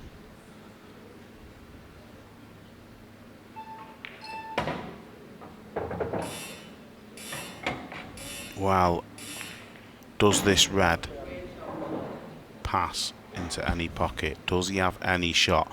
Cushion first into the opposite corner, the opposite middle. Sorry, I think it cuts, and you think it cuts off the yellow? Just goes straight in. I think the way he was looking at it must go straight in. Aaron thinks this match is over, and I think he might be right. The easiest of 8 balls for a place in tonight's final.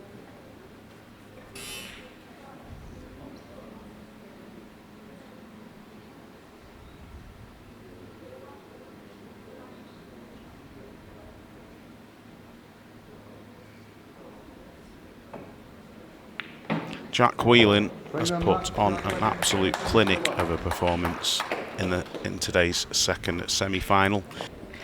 Should be a great contest in prospect. Mark Shepherd and Aaron Davies with you for this one. Good evening, Aaron. How you doing, Mark? You alright?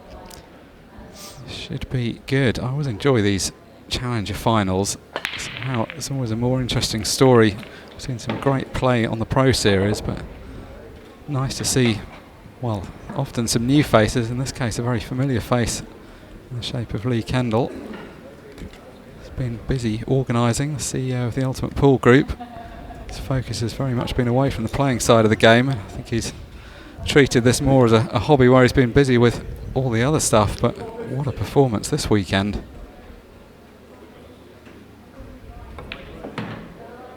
Yeah, and from playing with Kenny in the England team for a few years now, although he tries to take his pool a little bit less serious, shall we say, nowadays, especially in the Ultimate Pool, I know he'd be dying to win this final, and probably as much as anybody would. Always a fierce competitor, England captain for some 25 years now. What a period of success he's presided over for the England team in that period.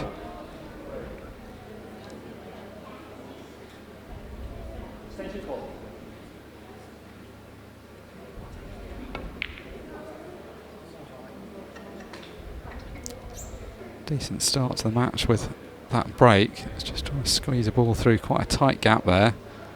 Fortunately for him, he's going to pop the reds out, so actually left quite a presentable opportunity for first go for Thomas.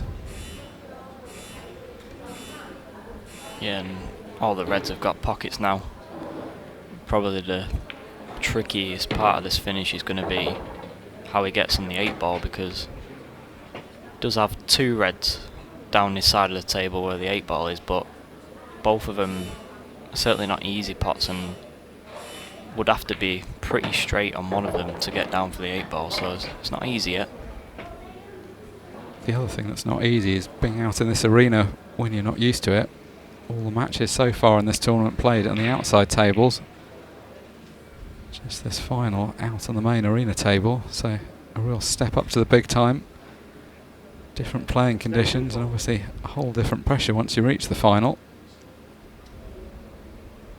Yeah, it's a good point that, actually, because, you know, obviously sat in the commentary box you can, you know, say players playing certain bad shots or whatever, but until you actually play in this arena, and obviously it's a big final for both players, it's a lot harder than it looks on your screen.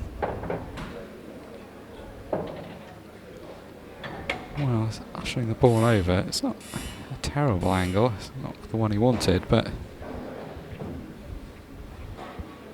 think the issue is he was hoping to run the cue ball through to take the, where it's just pointing out to the right centre. Looks like it's just about straight enough. He can still do that.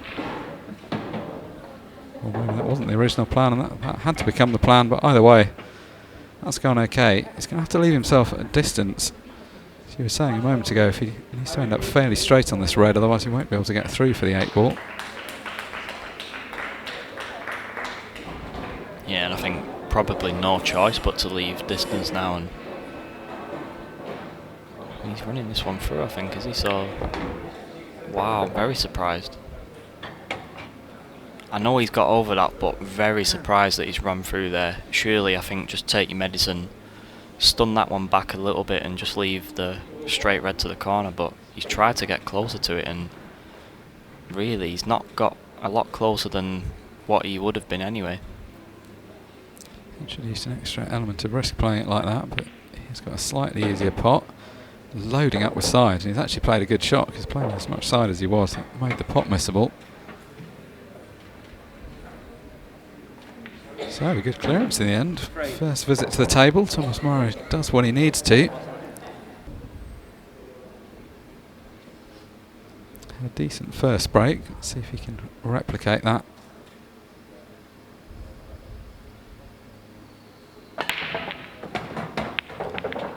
Good straight hit.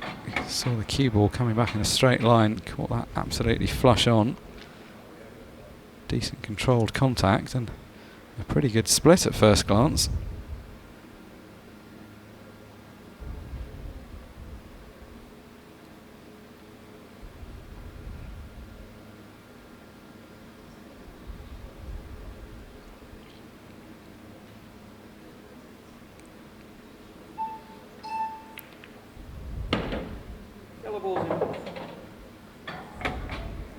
Really obvious where any problems would come from. Now that plant has been negotiated, everything pretty close to a pocket. Yeah, the main problem with this finish is the yellow nearest to the bottom of the table, and the reason being he's not really an obvious yellow that he can play for to get down to this bottom side of the table.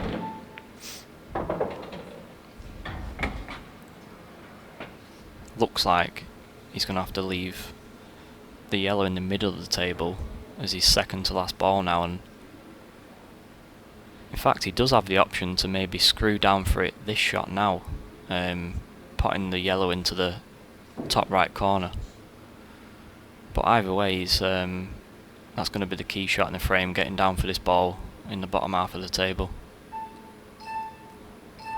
And we can see he has played that, and oh my, I cannot believe that's landed where it has, because that was not going towards that corner. I think it's drifted to the right hand side. Yeah, when he first struck that, it looked like it was coming down fine. It was just going to bounce off the bottom cushion and leave him perfect. Don't know whether it's just caught a track of ball down the cushion or a little bit of side on it, or quite what's deviated it there, but that's not where you expect it to end up at all. Yeah, I think it's just rolled out. I don't think there was any side on the ball. Yeah, I just think it's just drifted to the right hand side. But what a recovery shot that is.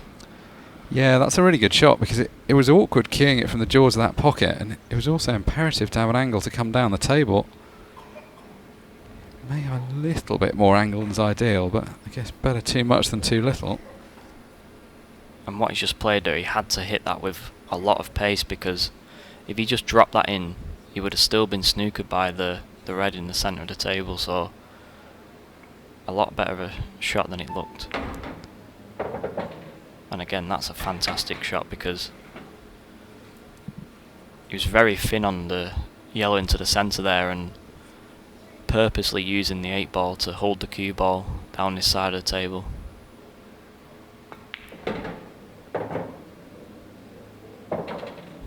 Yeah, he's taking these well.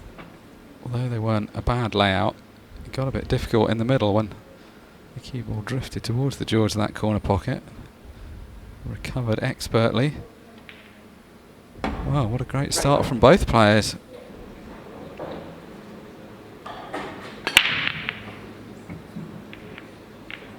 Well, I think that answers your earlier question about whether he was deliberately trying to drive the cue ball to the right hand side cushion. It's gone a different place the last couple of shots, so I guess that wasn't deliberate strategy. This time just above rather than just below the centre pocket. Yeah, every time the cue ball has come to the right hand side of the table, and this time not below the centre pocket, but yeah, every time the cue ball has come to the right hand side.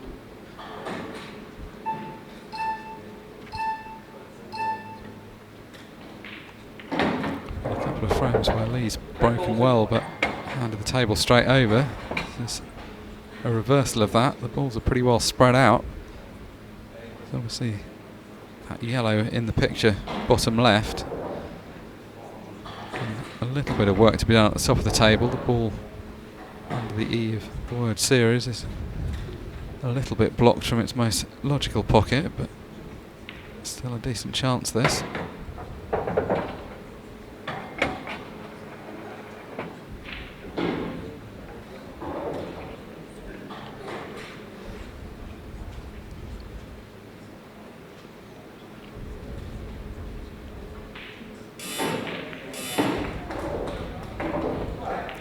Clearance it's going to require any big pots, but it is a clearance it's going to require some fairly precise positional play.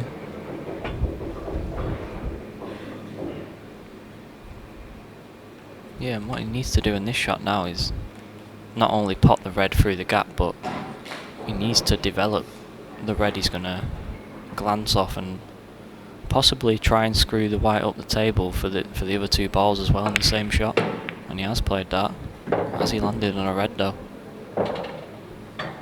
Not quite. Yeah, if that ball's an inch to the left of that, he's in perfect position. It was hard to control. He did well to get into roughly the right area, but he's now left himself a thin one. This ball does still cut to the right corner. It's just going to have more pace on the cue ball than he'd ideally have wanted. So I have to try and find a way of killing that pace. That's pretty good. The difficulty here is that because he hasn't got much angle on the ball along the top rail, it's going to be hard to get good position.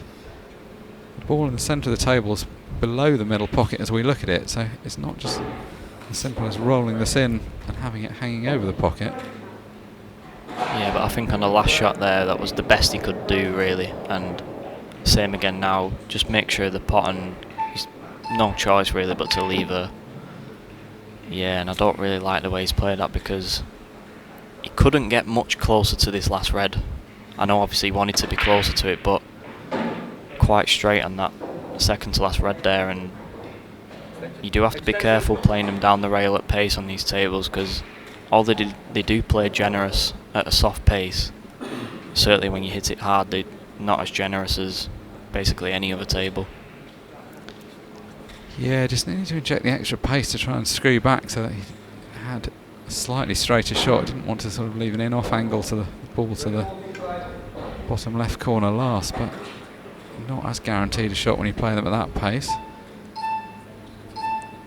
Bit of pressure on this one though for Thomas. Cued it well.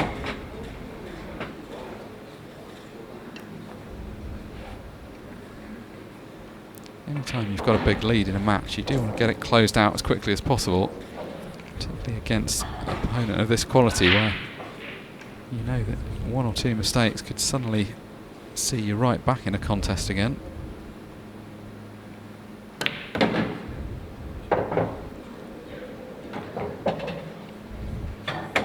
Well, there's luck here. This looks like it's too close to be much good. May and may not be touching ball, but I don't think you can pot it. If the right hand of the two yellows at the top of the table pots to the top left corner, he's fine because he can go after that and then he's right back in position.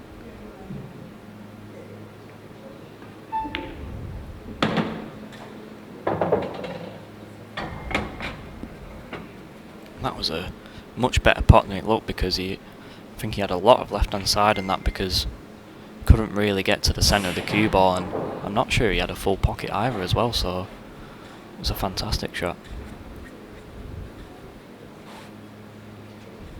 He's giving this a long hard look. You've seen that a few times, just jumping up, suddenly remembering that time is running a little short. So I think he was looking at was whether the top ball potted. I think from the angle we were at that it might have been only the bottom one that went, but that's worked out well.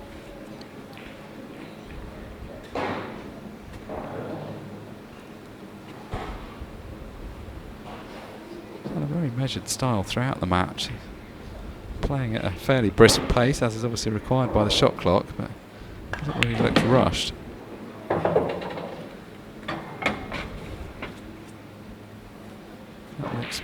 actually good. Just coming to see what angle. It's just going to try and play to the left of the 8 ball, just leave a wider angle, roll the ball down the right cushion last, and then back out for the black in the right centre.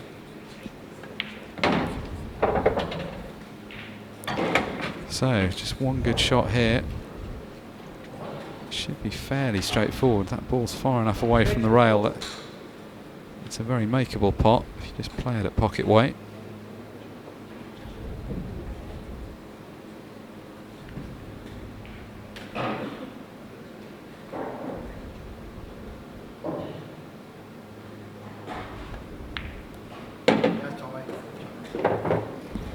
Shout of encouragement from one of his supporters, and this 8 ball for his first ultimate pool title. Warm handshake as you expect from Lee Kendall. Officers, congratulations. Quarter-final as well, so it's all been happening. Yeah, both Lucy and Harriet have had to come through via 6 red shootout. Harriet in the semi-finals, Lucy in the quarter-finals. Big break from Harriet, but they've gone nasty. No doubt about it though that Harriet will be the favourite for this final. She's been there, she's done it, she's won it all before. This would be a major breakthrough for Lucy. But she's playing some brilliant pool this weekend, and I think there's no doubt in her own mind that she's capable of going on and winning this, the way she's playing. But the way that Harriet's playing, you know that she's going to have to play her best level. Definitely. I don't know an awful lot about Lucy. I obviously know her from the tour, but I've not seen her until she's come on this tour. But it's clear that she works hard on her game. She's got a good technique. I think it'll be a great final. Yeah, based in, or from Bristol. They have actually played a final with Ultimate Pool before. They played in a mini-series final about a year or so ago. Harriet got the win on that occasion.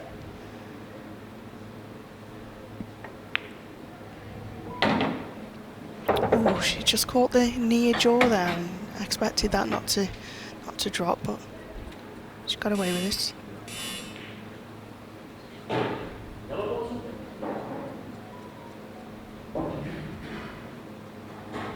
Hasn't landed good though. Awkward pots, not necessarily the pots themselves, but the angles of them. Maybe could have clipped the high one in, but I think it would have been very thin. So goes for this one, much easier pot, but coming away from her work. Still on this yellow. That cue ball is running loose, but can she play a little break out of the 8 ball in playing this shot? Might be in her mind. Oh, she went for the direct can. I actually thought the pot was going to send her top cushioning into those, which could have obviously caused some issues in terms of not landing on the next ball. But she felt she could snick it in and play it direct, but missed it on the thin side. So we'll see how Lucy's feeling with this. She's going straight for the plant down the rail. Oh no, safety. Yeah, I was exactly with you there. I thought she was taking the plant on. I thought, in my own mind, I'm thinking this is attacking. This really is. But depending on the outcome of the shot that Harriet's about to play, will be whether it earns her an opportunity or not. There's a pot on here. Nothing drops for her, so chance for Lucy. I think the one directly below the 8 ball will go top left, and that might give her access to the one next to it. So definitely a possibility for the clearance. Just weighing up which way to go. She'll have some work to do if she doesn't take the rail shot first, but she may leave herself a double. Yeah, slightly tricky. Don't know whether it would have been easier for her to be able to get onto the one onto the left hand side or not there. Obviously really wanted to deal with the 3 at the bottom before coming up, but now it's going to have to really force it.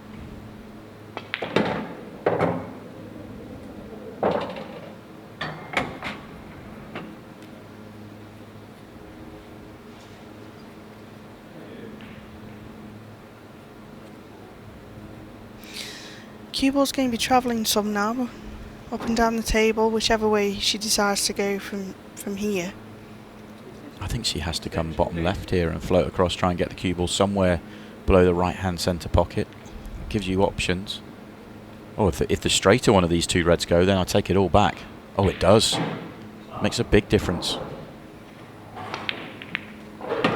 No, not how she played it, but it's gone in. She'll take that. It was tight with that camera angle, just wasn't it? Only had half the pocket.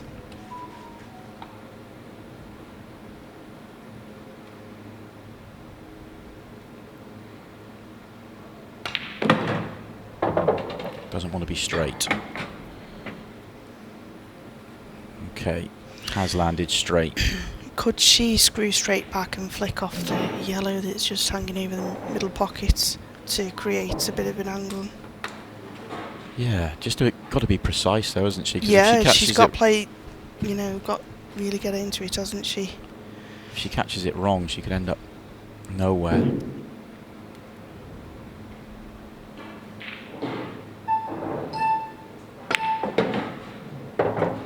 Needs a bump. That will do. A couple of good nudges for Lucy Smith in the visit. It won't matter. Simple 8-ball for a 1-0 lead.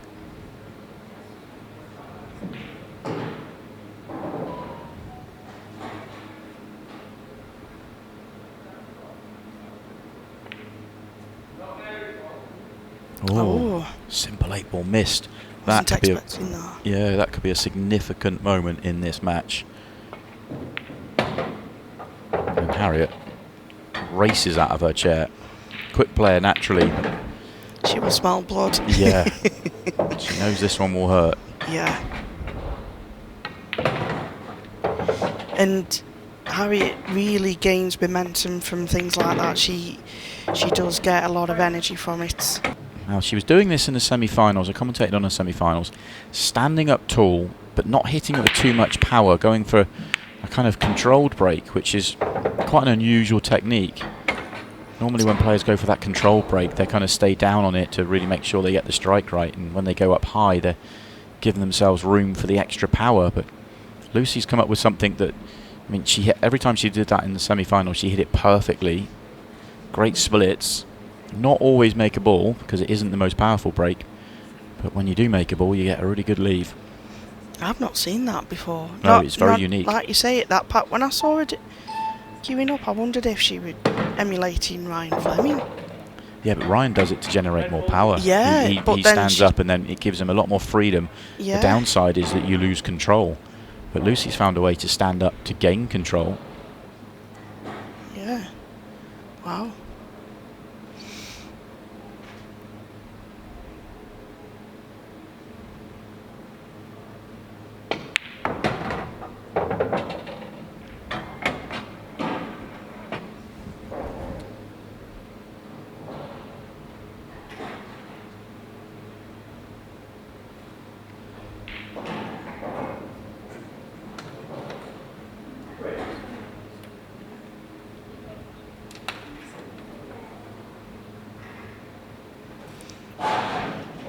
Needs to cue this nicely.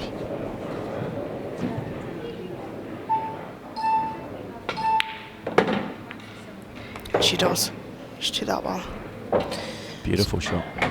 Good opportunity to settle her nerves and put behind her the mistake from before.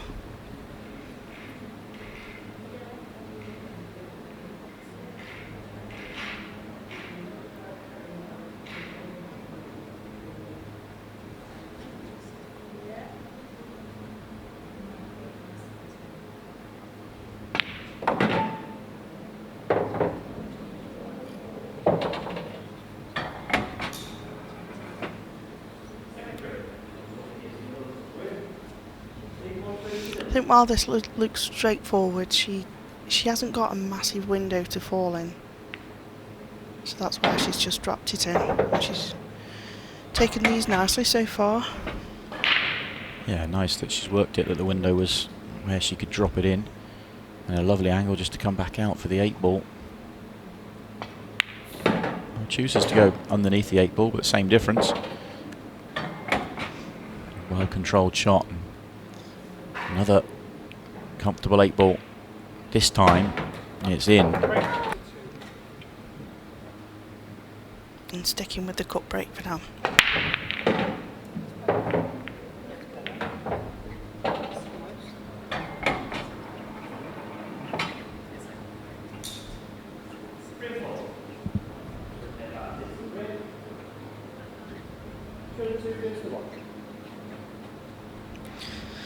So she's made a ball, but that she was nearly so unlucky how that white ball got kicked towards the bottom right pocket then. Once again, all the balls coming to the left-hand side of the table.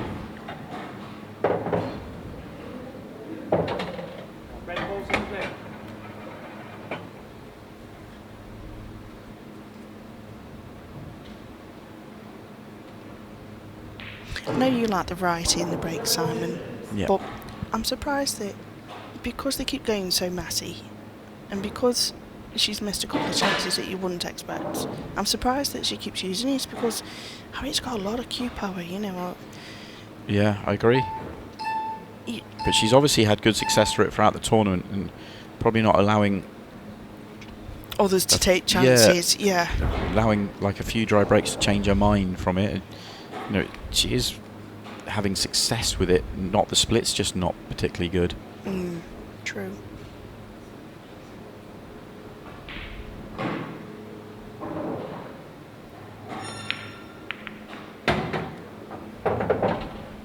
It's a ball off a ball to her into the left centre, but it's not really done her any favours. Almost a safety shot at the same time, which doesn't help if you make the ball.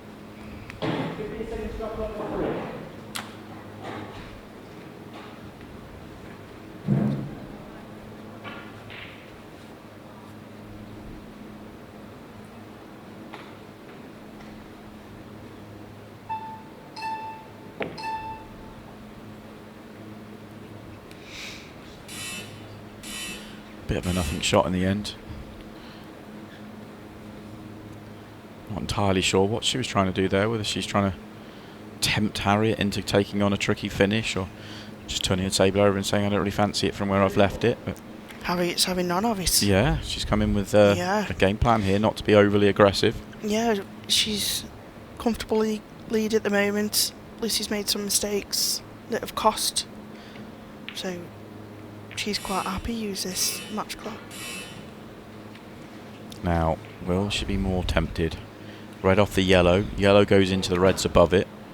Might open everything up here. Of course she will. She'll be tempted. There you go. Boom. Played with a huge amount of pace, really just trying to get some separation there, and played very well. And it's turned out lovely for her as well, hasn't it? Yeah, now everything goes. Oh, and a good positional shot to get on this one on the left-hand side, which isn't that easy. Does look like she's got the angle now, if she wanted to track behind it, but looks like she wants to come down the table first. I think getting the cue ball back to where it is would be perfect. Oh, that's perfect. That's absolutely perfect. I'm not sure if she played the nudge the way she's got it, but lovely if shot. she did, it's brilliant.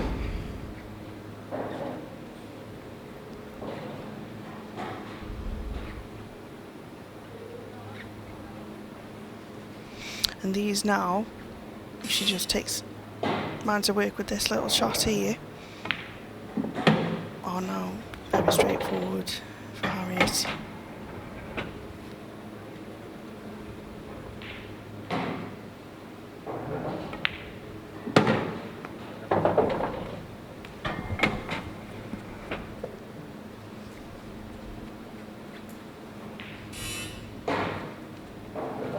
I think she's, in this frame, she's steadied herself as well, hasn't she? I mentioned before how she picks up a pace.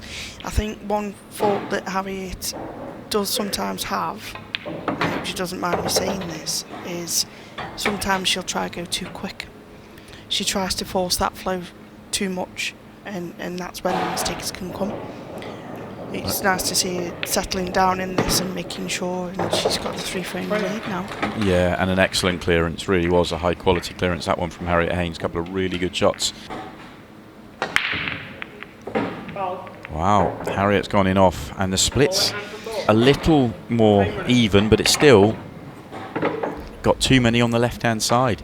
It's amazing how they've come out like this every time. there's always that congestion, isn't there, around the left centre? It's almost like we're playing on a table that's leaning that way. Not the greatest of outcomes. These reds have come out well. The yellows not so. 2 yellows on the right hand side. Very awkward.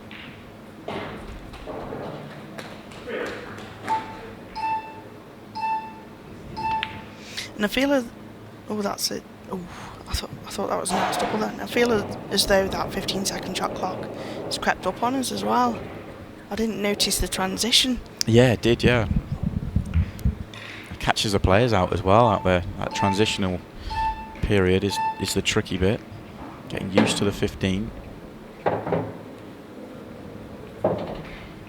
you'd say Harriet's first really good chance to win the title.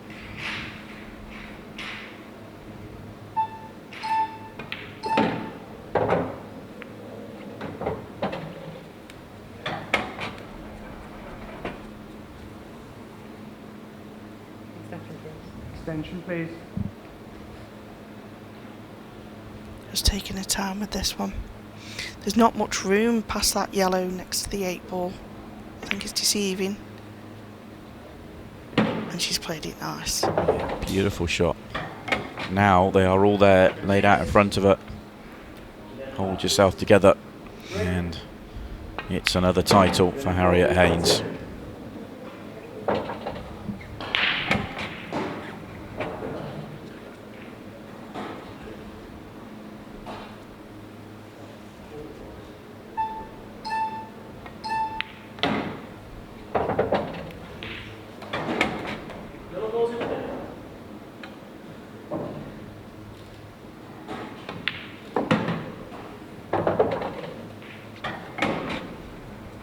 And this has been a quality finish, hasn't it? Yeah, missed a couple of chances early on in this match, but ever since she just edged herself in front, she has just raised her level higher and higher and taken out some beautiful finishes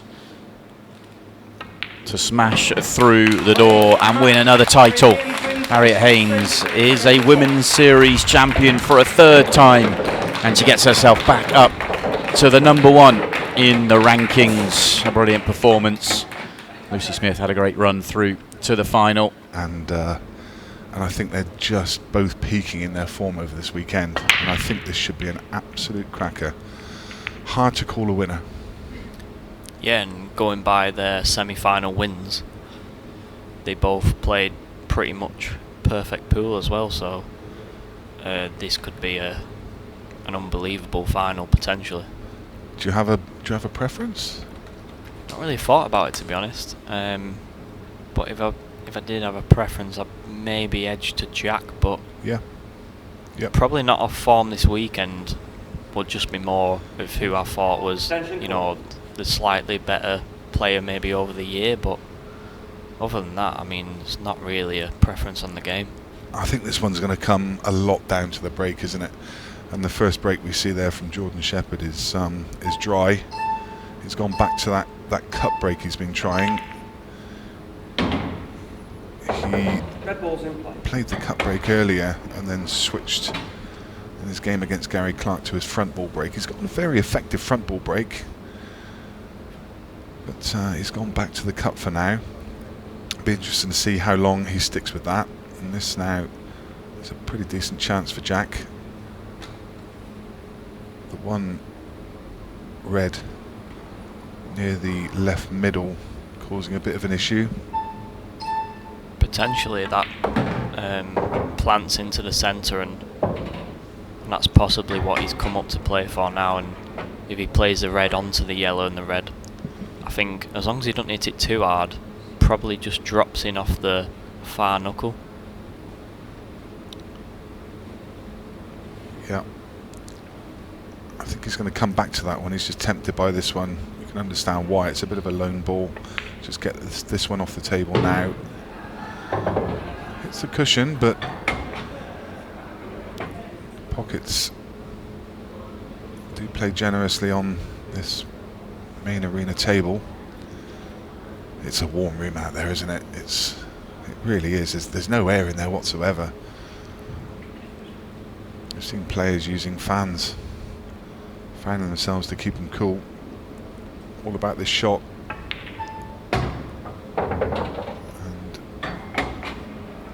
it's okay. It's come out pretty well. Should be first frame to Jack Whelan from here. You don't see any other problems.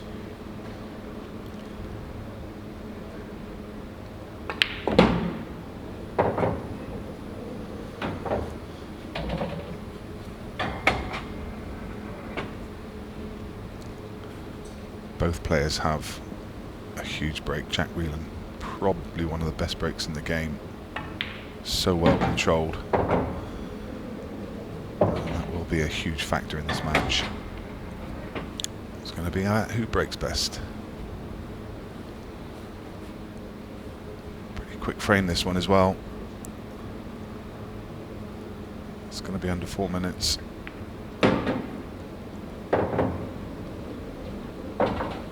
Yeah, and is this final first to 7 now, or is it first to possibly 8 maybe? Yeah, this is the race to 8. He's timing the ball well. Jack Whelan will break frame 2. Watch this break. Absolutely crunches it. Front ball, cue ball straight back up the middle of the table.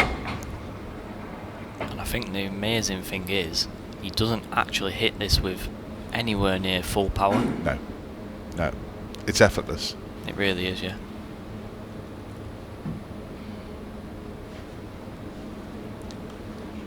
And when you can break like that, it really does make the game so much easier. Nice shot to develop, move that yellow aside. And again, just feels like the hard work's done. He's got that one ball down the right hand side cushion, the one on the bottom cushion still to navigate, but you always kind of feel that you're in safe hands when Jack Whelan's at the table.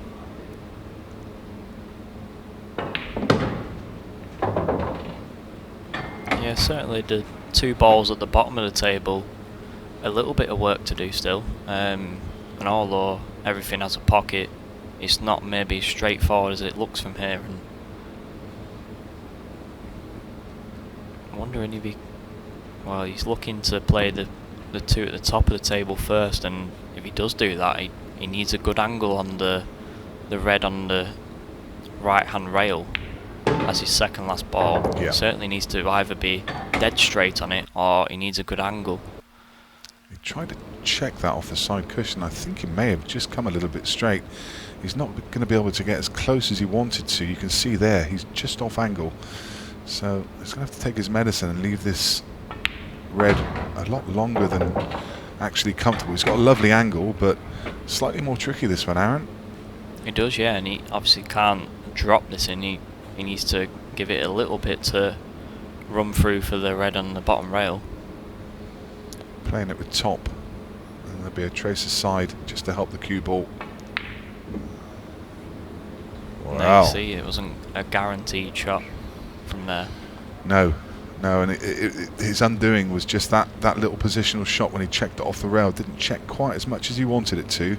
Left him just off angle, and it left him much more distance on that shot than he was hoping for.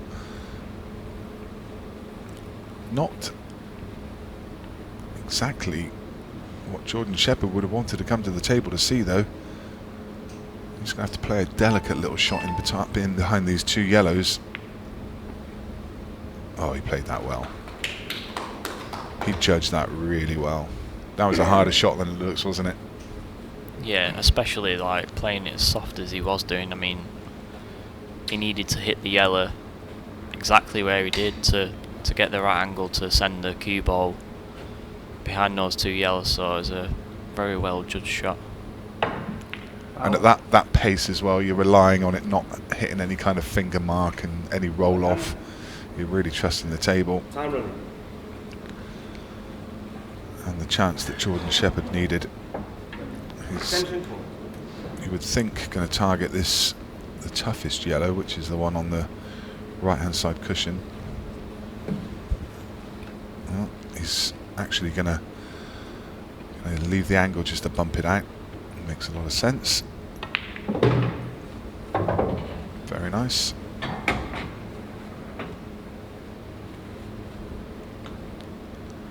And now a nice angle to come down table, and he can work his way back up. In fact, it looks like now he's going to leave this yellow nearest his bottom left is probably his last ball to get onto the 8, do you think? Yeah, but I agree with you. I think he would have been better to come down table there for this ball, just because unless he leaves a good angle on this next ball, he's probably going to have to leave. It'll be fine, but I think it's just maybe a little bit harder than what it could have been. But my first instinct was take that ball next and then take these 3, because then you're above the 8 ball. It felt like it was easier to get on it, but it shouldn't cause any drama whatsoever.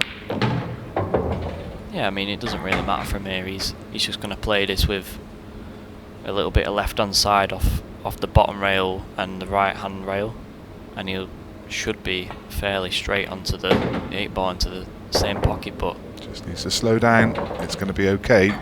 I was very surprised that he didn't play that with side off the 2 cushions. So what he's played there is plain ball, and obviously the line of the cue ball was towards the centre pocket. Very surprised he didn't play side off 2 cushions. Yeah. Oh, that he's absolutely fuming at that. He had to cement that frame with a big break, and no one to blame. I mean, it's not been kicked in. It's gone straight in. Look at that. Look at the emotion. This is what it means, folks.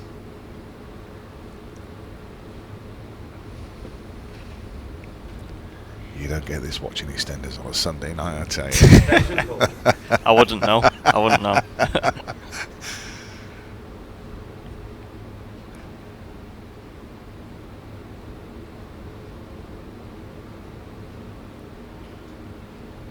So, Jack places the ball. He's going to try and open everything up. Yellow ball's in play. Well, that one's... It's okay. Just got away from him, from where he wanted it to be. It's still a little bit awkward. He's got one to the middle.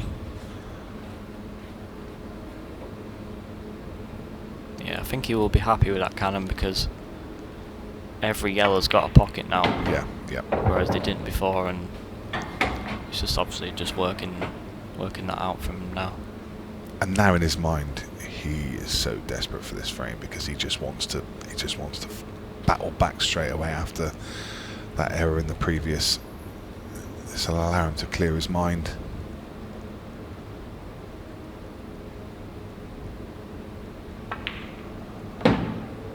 Fearsome competitors, these two. They really are. They are. They show you everything they're thinking out there as well. So yeah. Which for us is good to watch as well. It's incredible. And none of this is about the money on offer either. This is all about the trophy.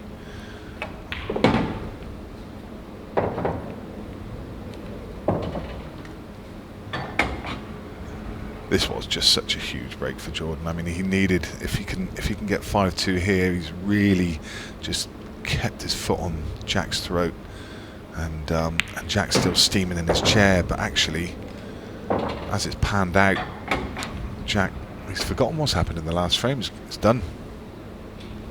It's done. He's got that breaker serve back immediately.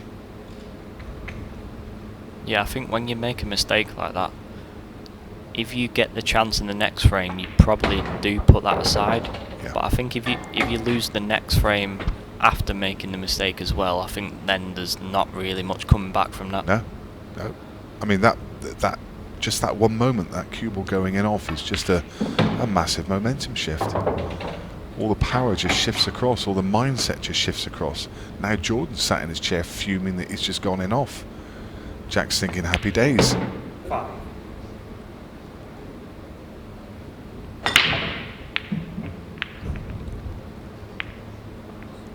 That is dry.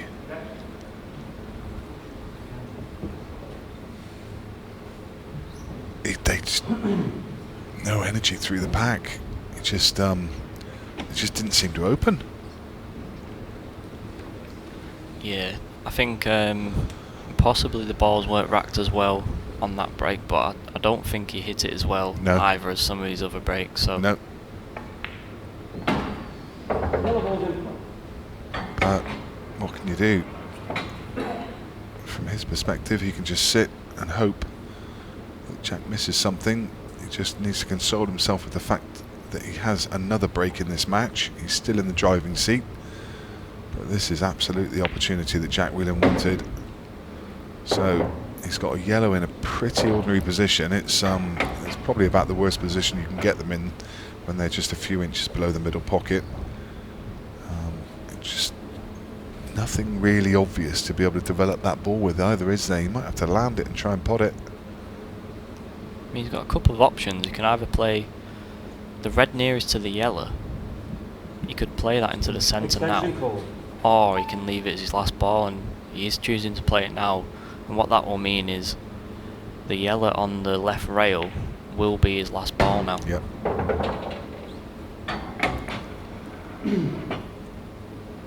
So he plays the one on the bottom rail and runs back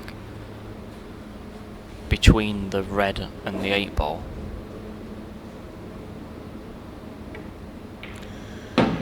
Has he reached? Just about, I think. Just okay. He's just okay. He was quickly around to look at that one. But still, this is a lot tougher now because he'd have liked to have been straight on this one. If he was straight, probably an easy finish, but he needs a good angle on this second to last yellow. He has got it, that's a good shot.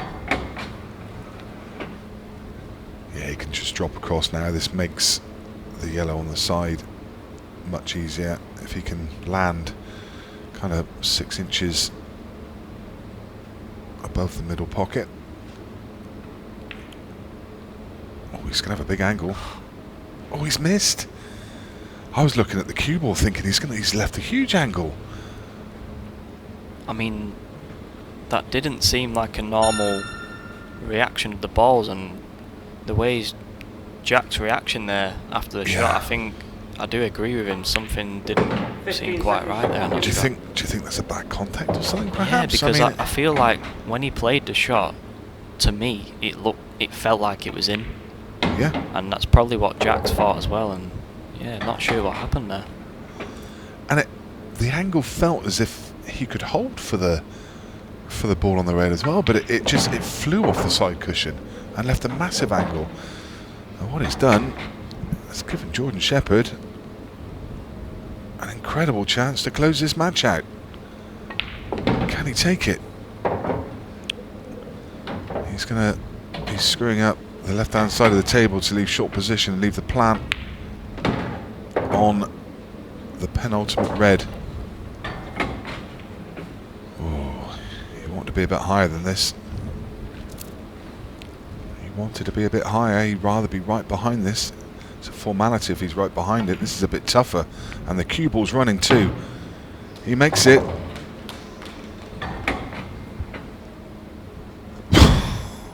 Heart was in his mouth for a second there, surely. It was, yeah, because the red only just dropped in as well. Extension call. Immediately causes extension so he can compose himself. Jordan Shepherd with this simple 8 ball to close out this match. Wait for the reaction. Wait for that reaction. Absolutely incredible. What a fantastic match of ball that was. I have to say. That's what you call putting it all out there, folks. The Welsh wizard, Jordan Shepherd.